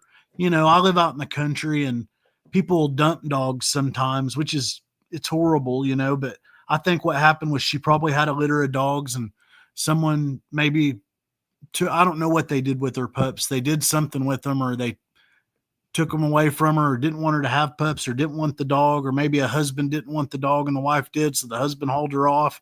I don't know what happened, but all I know is that dog ran up to my door and banged on it, and she nursed them pups like they was her own, and it was the craziest thing. It was like it was just destined. Yeah. Like an angel, you know? Yeah, she was like, because them pups wasn't gonna, that female, there's dogs that I have today that wouldn't be here if it wasn't for that dog. I don't think she would have, because I'm not gonna, that bottle feeding and stuff, I was never really that good at that. I never had no luck with it. Yeah. Yeah, she was like them puppies angel when she came up to the door. Yeah, she was like my pup's angel, man. She went up there, and then my mom kept her for years, my mom and dad. And like I said, she just passed in the last year, and they even gave her a tombstone. She's got her own tombstone. I know they was heartbroken. Well, it was so bad in the end. She was blind and deaf, and she just wandered around, and it was like, how much longer is it? You know, the last couple of years, she's like, I can't believe she's still alive, you know, but she was such a good dog, you know. And guess what? If they did take her to the vet, they would have told her to put them down 4 years before she died. Oh, go ahead and put them down. She lived a good life already. She's gonna be blind. She's getting blind, and she's going deaf, and she's gonna be suffering. And now look, she lived 3 more years with the family. Yep, she did. She did good. She did good. She was a really good dog. That was a really good dog. Yeah. And all my nieces and nephews and cousins and everybody who ever came over there loved that dog, you know, because from the time they were babies, she was there when they were playing in the yard. She'd walk the tree lines and stuff. She acted like she was on alert to protect them. Yeah. That's the worst part about having dogs like that, man. When 15 and 12 and 20 years and stuff, man, you have family members that was born when these dogs was in the house, and they done became grown, and the dog's still in the house. Yeah. You know, and then the dog ended up dying. It hurt, man. Yeah. You know, it hurt. It hurt. She was letting off some stink there towards the end, though, man, and it was just like, you know, you knew that we wanted her just to pass. Everybody would just wanted her to pass on her own, but man, her anal glands and stuff like that. I know my mom was taking her and getting her groomed like at least once a week there towards the end. Otherwise, man, because she liked to sleep next to their bed. She didn't like storms, stuff like that. There's certain things she didn't like, but there towards the end, my dad would go sleep on the couch. You know what I'm saying? He said, I can't take the stench, you know. Yeah, yeah. But she did good though. She was a good one. Hey, now what's the longest y'all ever heard of pit living, man? Bella was down there. She said her dog mama was, I think she said 16 or something like that. I just had one that passed April 6th, and I'll have to pull out his papers, but I think he was at least like 15. He had to at least be 14, 15, maybe 16 years old. I haven't looked at the birth date on his papers in a while, but he was old. Yeah. And it was the same thing. I kept him in my room towards the end, and I let him sleep he would sleep next to me on a crate. He would chew your shoe up or something, but he was perfectly content, and then just take him outside, walking real slow and stuff like that to use the restroom and stuff. But he got cancer. And once that cancer, he had like a knot that came up on the back of his leg. And once that thing started spreading, it took him out pretty quick. It was probably like, I don't know. Once I said, okay, yeah, that thing's growing fast, it was probably a week later he was dead. Dang. Yeah. But I just loved him. I had him since he was a pup. You know what I mean? I had him so long, and he was such a good dog for me. Yeah. I wanted him to go naturally, because if I was sick on my last and I still had thoughts or whatever, I wouldn't want someone just to inject me and put me down, Yep. Yep. Well, fuck it. Yeah. Throughout your days, have you seen a lot of at least in the last 15 years, have you seen a lot of skin problems in a lot of different dogs? Not even necessarily of your dogs, just in dogs in general. I've seen some, and I've even helped people with some, you know what I mean? That, not everybody's dog care is on the same level as other people's dog care, So whenever I see something like that, it's my natural instinct not to beat you up, but to try to help you. You know what I mean? I'll say, hey, I've even bought stuff for people and went out there and rubbed their dog down. You know what I mean? Just because they're older guys or something, I thought they might need some help. Now, what's the number one formula you think that works for bringing hair back, hair loss? The worst case of mange that I've seen, the last really bad case of mange I've seen, there was a litter of like 4 or 5 pups, and this one pup had been weaned, and its skin was so thick from the mange, how the skin gets real thick, you know what I mean? It was misery, and it was almost to the point to where the guy who had him was going to put the dog down because he was like, this is, the dog's in misery. And I said, hey, let's try this. And we got some, just some basic Happy Jack. You know what I mean? Yeah.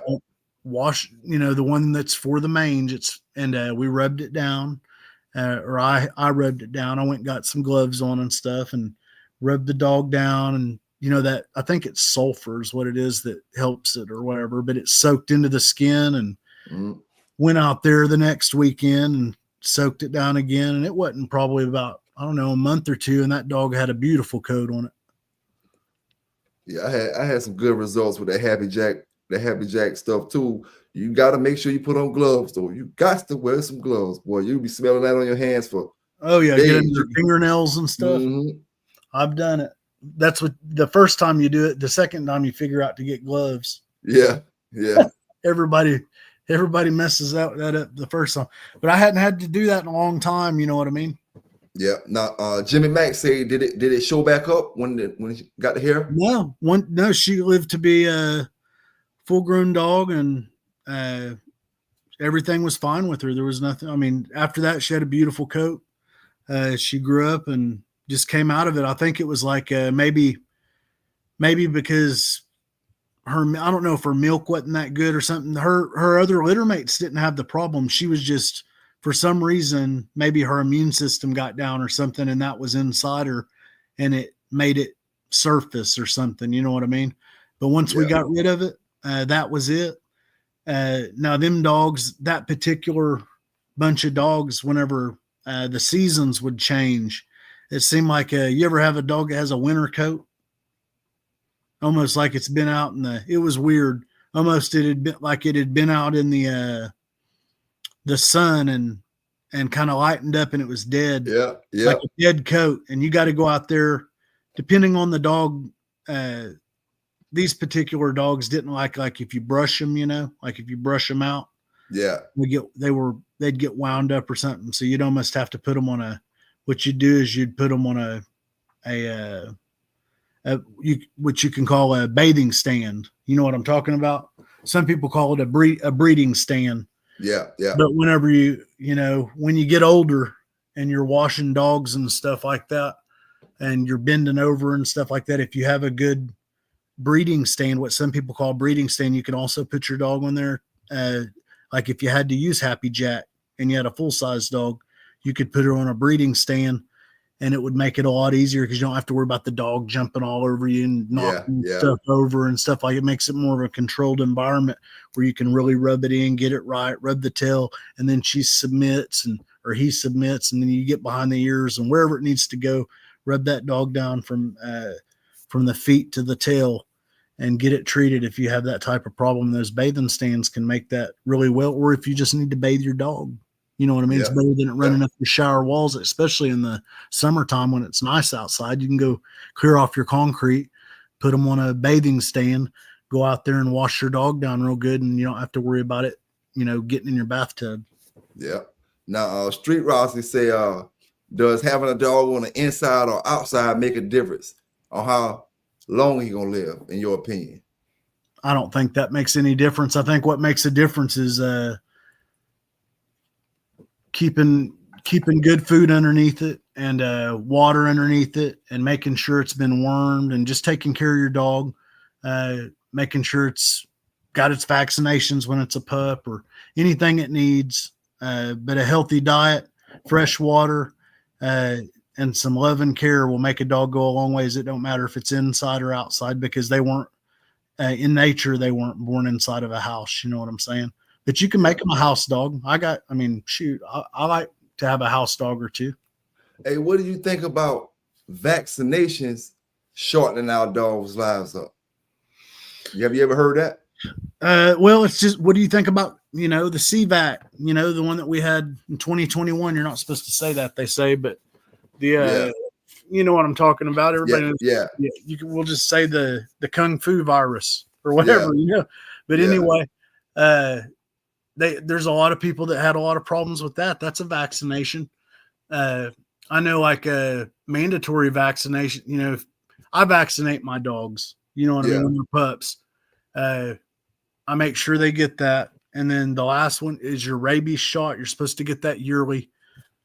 I researched it. I think in my state, there was only 10 reported cases of rabies in the last year of any animal is what I researched. I researched that recently because I was told that it was, you're supposed to have your dogs rabies vaccinated and stuff like that, which made me wonder, well, how many cases of rabies do we have these days? Because I've never had an experience with it. Have you?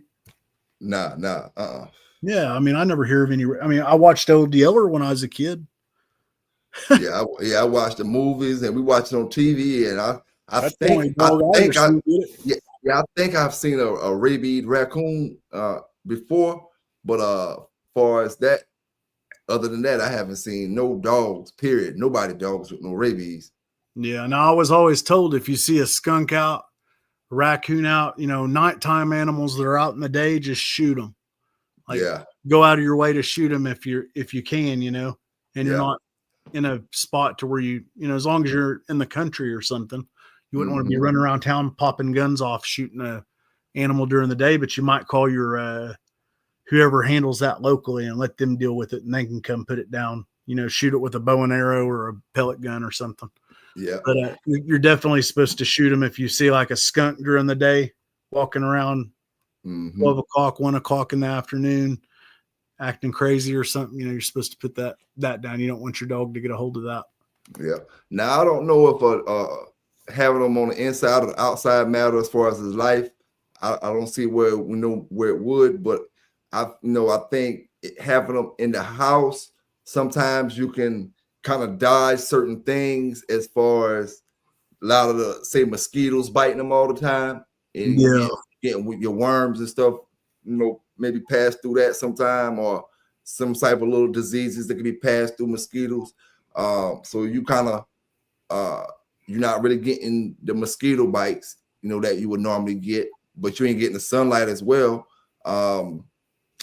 It's just, I think it's certain things you may can avoid, but all in all, I feel the same way you feel. I feel it don't really matter as long as you're taking care of the dog.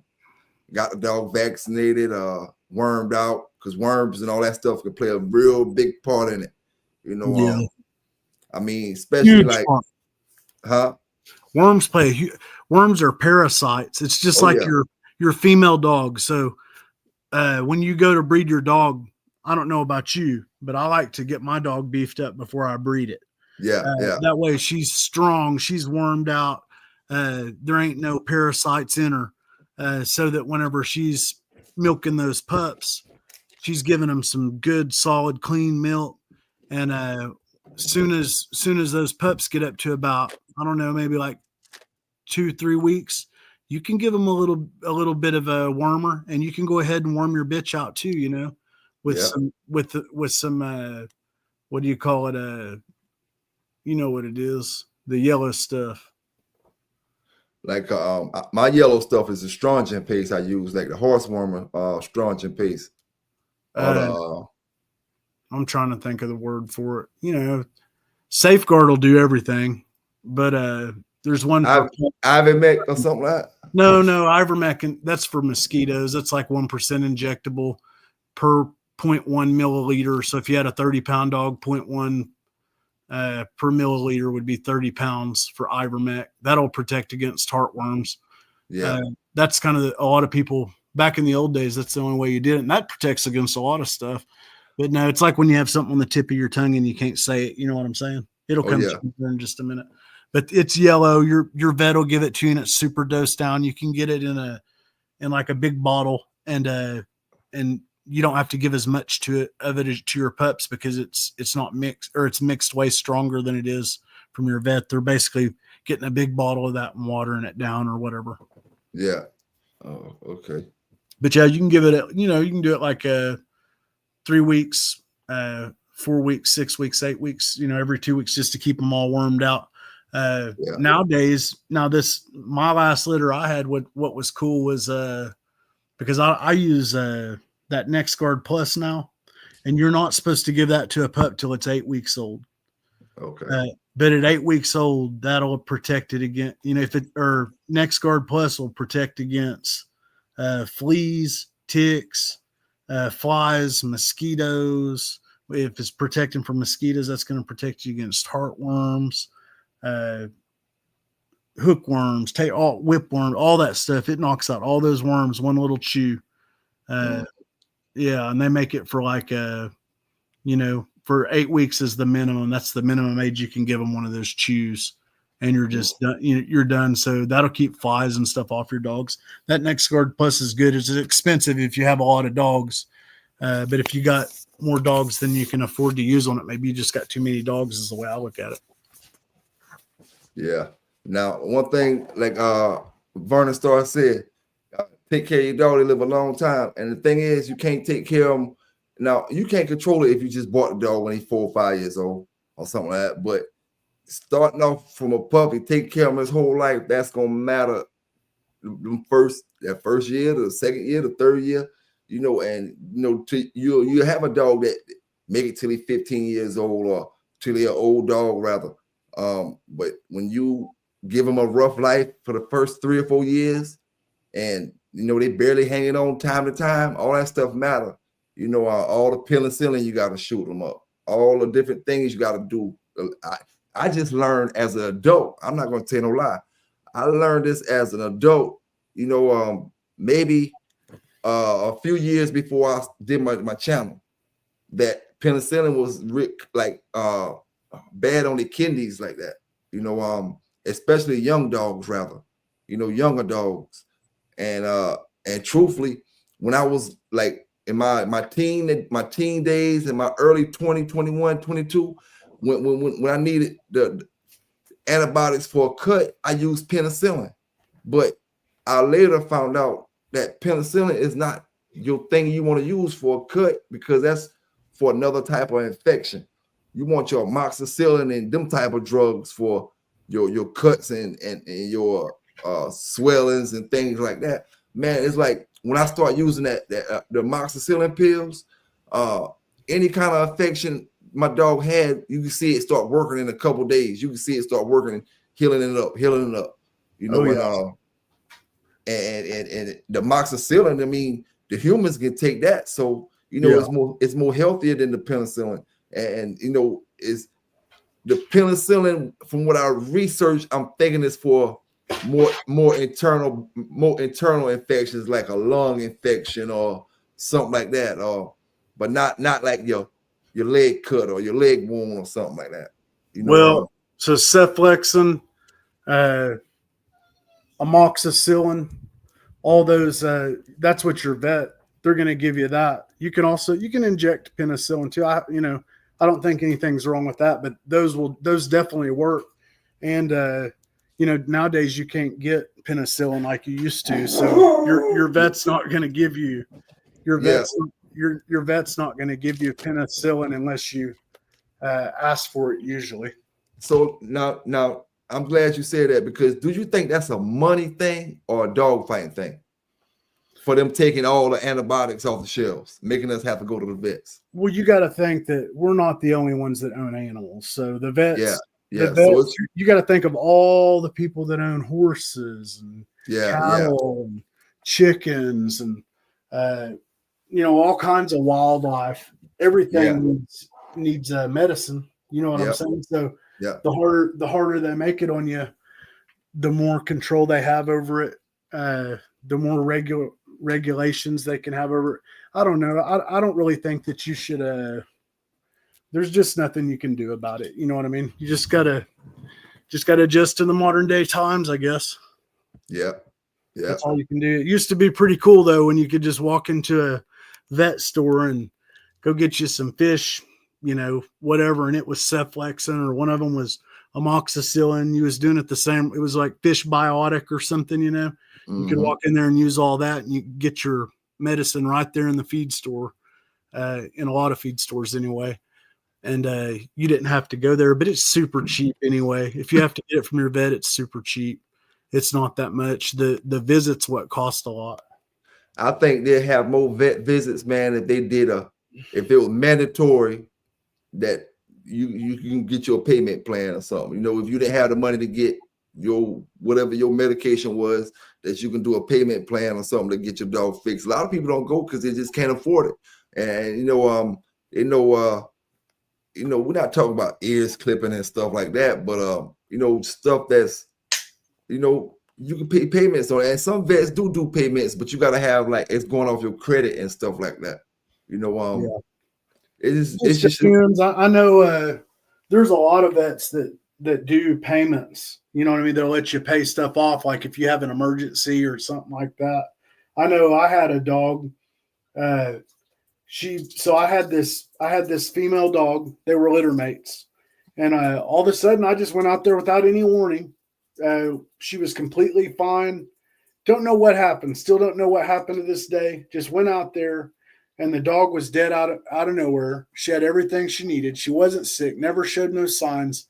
And then I said, I'm going to watch this one over here extra close to make sure whatever. And I always wondered if it was like a mushroom that popped up in the yard, or if someone poisoned my dog and I didn't know, you know what I'm saying? But I started watching my other dog, and all of a sudden she started acting weird, and I rushed her into the vet, and me and my son had her, and she was going off and in, and he was literally blowing in her nose and stuff, because it's that dog that you seen, you know? Yeah. It was running around there. That was the dog. Anyway, yeah. So we took her in, and they said, basically they had to give the dog a blood transfusion. She was about 3 years old. They had to give her a blood transfusion, and they kept her there for almost a month, monitoring her, and they never did figure out what it was or anything. But whenever I went and picked her up, she was fine, and I never had a problem since. But I think it was like all I can think of, because they were close to being in the same area, is either someone came out and poisoned my dogs, put something out there or something that they ate, or somebody, or maybe like a mushroom popped up out of nowhere and maybe they ate them or something. I never Yeah. could figure it out, but it was the weirdest thing. End of the day, it ended up costing me about $3,500. But you got to think, they had my dog up there taking care of it for almost a month, monitoring it, housing it, everything, and it cost me about $3,500, you know. But my son loved that dog, and I thought she was pretty special myself, so I went ahead and bit the bullet and paid it off, and I didn't have to pay it up front. I just paid him in payments. Yeah. Gave him some here, gave him some there, paid him off, and in good standing. You know what I mean? You could go in there if it happened again. I know where to go, but I don't ever expect that to happen because it's the only time I ever seen anything like that happen. It was super weird. I almost feel like somebody threw something out there, you know, when nobody was around, or either they poisoned them or did something. But it was super weird because there was no signs, and then just all of a sudden the one dog dies, and then the sister gets sick a day later. And I noticed she was kind of slow moving around, you know what I mean? But she looked healthy, but she was kind of slow moving around. She wasn't her peppy self, you know? Yeah. Now, when it comes to pet insurance, them boys say pet insurance is pretty expensive these days. Now, one thing I will say, when you get an AKC dog, most time, if you pay attention to the papers that come up in there, you get a free month or a free couple months or something like that of pet insurance. But the thing, I read the small print on it, and it was talking about like certain things. It was just certain things that it covered or whatever. But yeah, that pet insurance just like human health insurance. Yeah, it's just like if you buy a dog and it's up to a certain age or whatever, they'll insure it for a certain amount of time, you know? Yeah.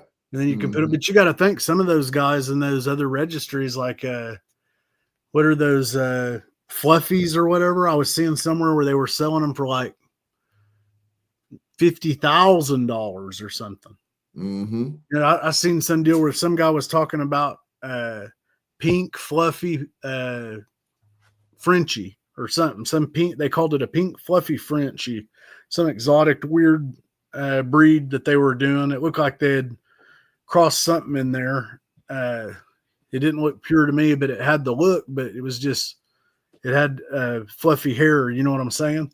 Yeah. And he was saying, this is the only one like this. And he was talking about doing like $10,000 and $20,000 stud fees, and people was lining up, you know, and it was like just doing some old Frankenstein breeding back there, you know, saying, hey, cross this in here and cross this in there and make it look like this. I don't know what they're doing, but they're making some money. I'll tell you that. It's making more money than any of the bulldog people. Hey, them dogs high, boy. Them damn fluffy Frenchies. They didn't create them things.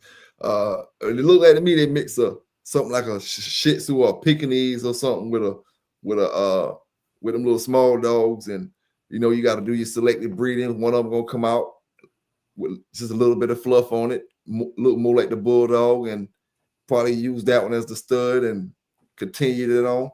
And then you breed them. Yeah, and as they breed them, the whole litter may not come out fluffy. It may get 2 or 3 of them fluffy because they in there, you know. But hey, they damn sure created them, and they high, boy, them things high.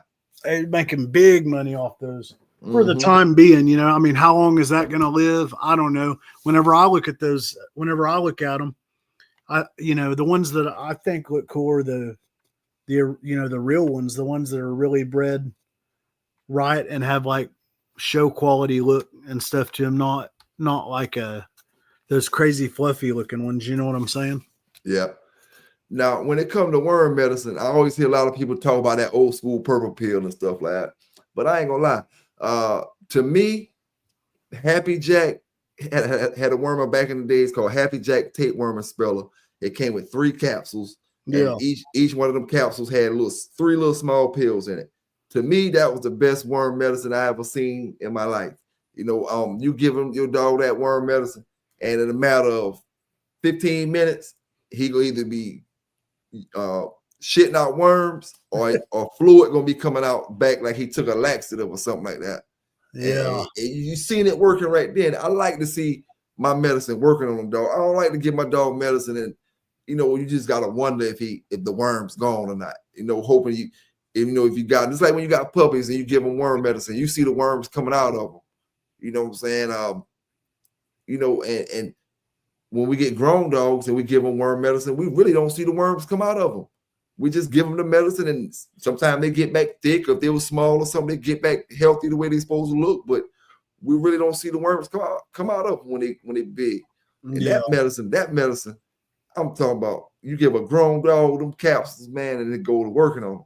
Well, what it was back in those days, you know, just like the care of your dogs evolves. The longer you have dogs, if you love what you have, or if you're you get better as time goes on. Like you figure out what to do. Like when you're first starting out, your dog may have had so much worms that when you wormed it, it was just shitting worms everywhere because it needed it so bad. But when you get older and you learn how to do it you do whatever you're doing every month, whatever your regimen is to keep the worms out of them, they don't get wormy like that. You know what I'm saying? So you're killing them every month before they start, because once those parasites get in there and take over, your dogs get that, or the puppies will get that big old bloat, you know, that wormy look. Yeah. And then you hit them with that, and then they're squirting them nasty looking worms out everywhere. You know, we've all seen it. But I tell you what, the last breeding I did was the first one I used doing NexGard Plus. And the first, like her first, and I regret doing this. So after about 3 weeks, I gave her last dosage of the NexGard Plus, which basically protects her against everything, gets every worm out of them. And then after that, I said, okay, I'm not worming her again until she has these pups and she's got these pups nursed and whatever. So she has these pups, and it's a small litter. It's a litter of 4. And anyway, 2 of them made it. One of them was born. One of them was stillborn, and the other one was just, she pushed it to the side and I had to take it out of there. But the 2 that made it were super healthy. I never wormed them, except for I wormed them about 4 weeks with my yellow medicine, the medicine I'm trying to talk about that I can't remember the name of it. Anyway, I wormed them with that. And then the next time I wormed them was at 8 weeks with the NexGard Plus. And I never even seen worms in them because that NexGard Plus was working so good on her, and she never broke down. You know how like when a dog, maybe it's because she only had 2 pups, I don't know. But you know how like the mama dogs, sometimes they break down. She never broke down. She stayed looking way too, I had her overweight. I had her so big and fat, and I finally had to trim the weight down off of her after she had her pups, and I separated them and everything. But it really zapped those worms to where they wasn't in the milk. And I never seen worms in this last litter that I did myself. I never seen worms in their shit.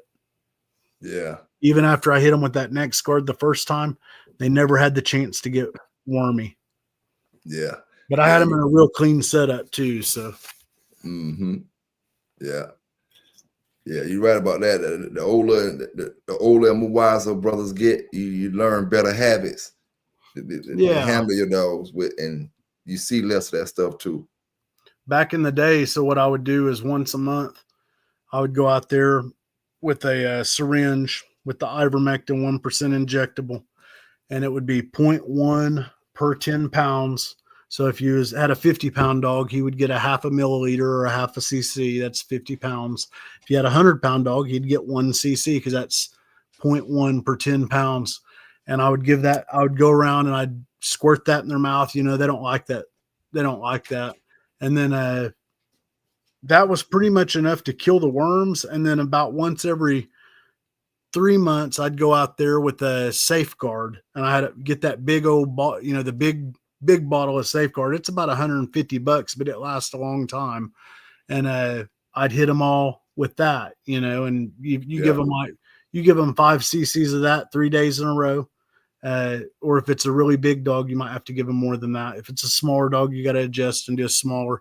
It's broken down too. I don't do that anymore now that I do the NexGuard Plus, but I would go around and do it like that, and I didn't really have to deal with the worms either, and that works.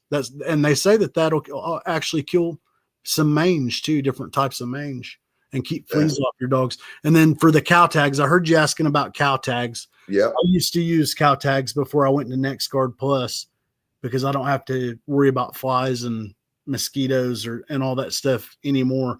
But I'll tell you a cow tag that works for dogs because I've used different ones that don't work. The Magnum purple tags, take those, cut them, take you a zip tie, put them in it, or wrap them through there, and then put it around the collar, and they will keep the flies off your dog's ears. The Magnum purple ones? The Magnum purples. I'll send you a picture later. I still have some because I used to use them. I don't use them anymore, but those are the best ones that I ever used. Okay. Yeah, I seen some purple ones up there, but I ain't sure if they were said Magnum or they was just another brand. Or it's Magnum. You put those. What you do is you take a zip tie, get you a nice little zip tie, and you put it around. You trim it to where it's like I used to do it to where it would be inside of the collar, to where I would put the Magnum to where it was facing the inside of the collar. I've done it a couple different ways, and then zip tie it around and then cut the clip it to where you don't want that where you clip it. You don't want it on the inside of the collar because it's pokey, and you don't want it poking your dog in the neck. So you do it like that, or you can take it if you've got a bigger dog. You can take one and run it through the hole because there's a hole in there. You can run your zip tie through the hole and then run that around your collar and just let it hang and do it like that too. But if you got a really little dog, you need to cut it up, if you got smaller ones. And what that's supposed to work for? Flies and ticks, or flies, or what? Fleas, or what? It'll keep the flies. I never had a problem with fleas back then. I don't think it's really for fleas. I think it's more for flies and stuff like that. It'll, how like when the weather changes, like right now we're in April. Yeah. So the weather's changed. So if you're not using something like NexGuard Plus or something like that, or those cow tags, if you ain't on top of yourself, your dogs might have like where where the flies will bite at their ears, Yeah. And if you put the Magnums on them, it'll take about 2 or 3 days and it'll start to clear up. But I ain't seen anything on my dog's ears, but I keep them on, like I said, I keep them on that new stuff now, and it's super strong against all these crazy different fleas that have built up immunities. And, that's what made me switch to it, because all of a sudden I used to use what dude was talking about, that Bayer tree, tick and shrub. Yeah. I used to use that out there to spray in my trees and stuff. And then I'd use the cow tags and the ivermectin and all that stuff. And all of a sudden I had these fucking fleas that came through here that it wasn't killing them. And I was, like you said, I was going out there and squirting them with the permethrin spray that you can make. You can get it. Yeah. They sell it at the feed stores and stuff. Man, I'd go out there 3 hours later and they was back on it. And I said, man, I got to do something. So I went to my vet and I said, I want something that takes care of everything. And I said, I want it to kill roundworms, hookworms, tapeworms, flies, mosquitoes, everything. And that's what they recommended to me. So I got on it, and I've been doing that now for this will be about year number 2 on it. And it's been great. It's expensive. I ain't gonna lie. Every month it's like, it hurts. But it's worth it, because if you break down, number one, the time, the money of each of all these other regiments, you got that Bayer tree, tick, and shrub stuff ain't free. That's going to cost you, especially if they're coming right back. That fly spray ain't free. It's going to cost you, especially if they're coming right back. You know what I mean? Yeah. So by the time you add up the cost of all that and the battle that you never win, you don't win the battle against fleas. The fleas are winning. Whenever I went to this NexGuard Plus stuff, 2 days later, I won. They was gone. You know what I'm saying? So I said, I'll pull my wallet out for that, because there's one thing I can't stand is fleas, and I don't want no bites on my dog's ears. You know what I mean? Like I know exactly what you're talking about. I want my dogs to be happy, healthy, out there living their best life. You know what I'm saying? Yep. Looking good. I don't want to be judged for that stuff. And I'm the hardest on myself on that side of the deal. But I've always been like that with mine. It was like kind of like a kid taking care of their babies. You know what I mean? Mm-hmm. I always wanted, no matter what, if I thought enough of them to have them, I wanted to do my best to buy them. Yeah. And if I couldn't afford to do that, I just thought, well, I just got too many. You know what I mean? Mm-hmm. I need to cut it down or give this guy one or do something here with one or do something with that one or sell one, do something. But you got too many if you can't take care of them right, is the way I always looked at it. Yeah, you're right about that. It's a lot of work too. Oh yeah. A lot of work, man. A lot of work. The more you got, the more them dogs you got, lot more work you got. Hey, that little Chewy though, I ain't gonna lie, man. Like, it sounds crazy. There's probably a lot of people that say, I ain't doing that.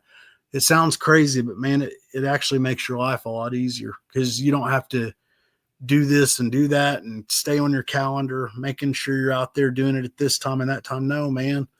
1st or the 15th, pick one, and that's the day you do it. So how long that stuff work?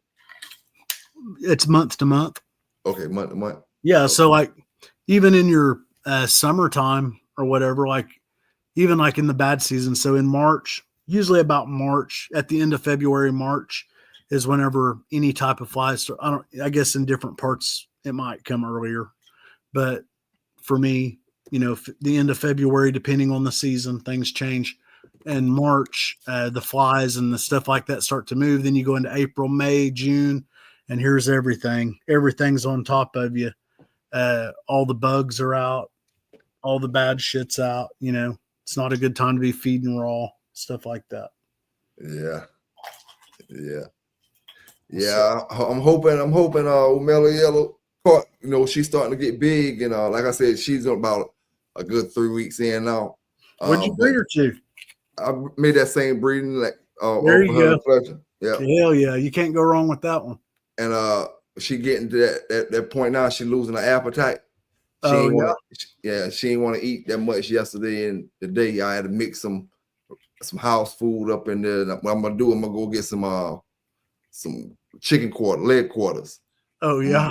I'm gonna go down to the locker plant, get some leg quarters, and most of the time she's a pretty good. She got a pretty good appetite where she'll eat it both, eat the raw and the dog food.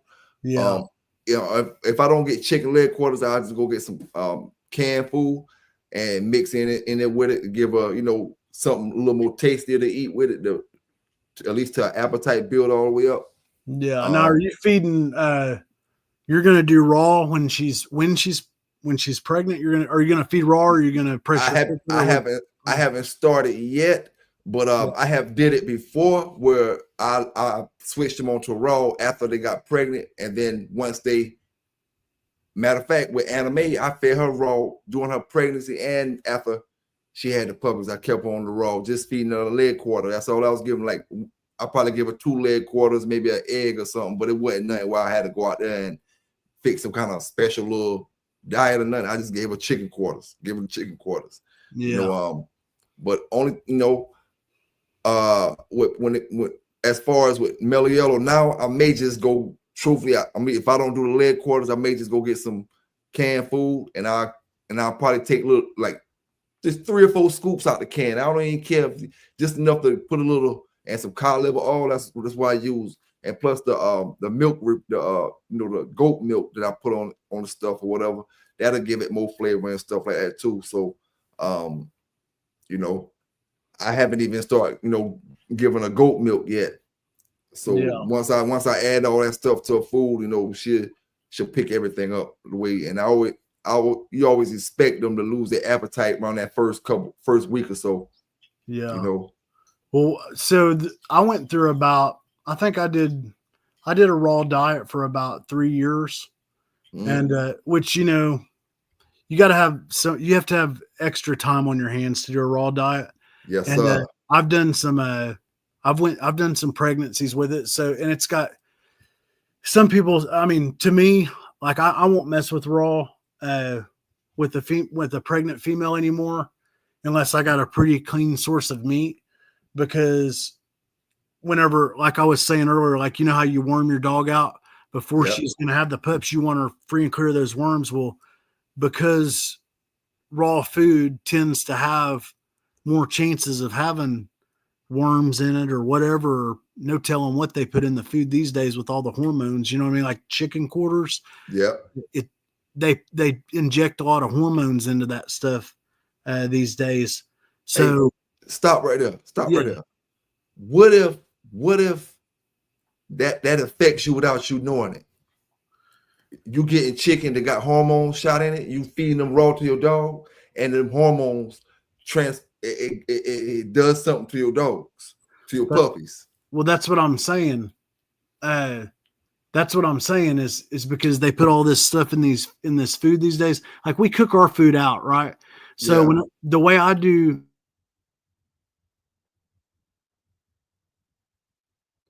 You went out on me. Hold up. You can hear me? I used a good high quality. Can you hear me? Yeah, I can hear you now. Okay. Everything good? Yep, I can hear you now. Okay, so my last litter of pups that I had, I just used a good high quality dog food, and then the same dog food that I was using, I got the canned version of it for puppies. So the whole time my female was pregnant, I was feeding her a puppy food so it would put those puppy nutrients into her, and I was even mixing a can with it just to get her to really eat it, you know, because they like that shit. Yeah. And I would feed that to her, and I got her all beefed up. When she had the pups, the first couple days, they kind of lose their appetite. So what I did was I went and got me a 10-pound bag of leg quarters, whatever. And I got one of those Ninja pressure cookers, and I'll put like 4 chicken quarters in there at a time, flip it on there for like 25 minutes. That's all it takes on the pressure cooker.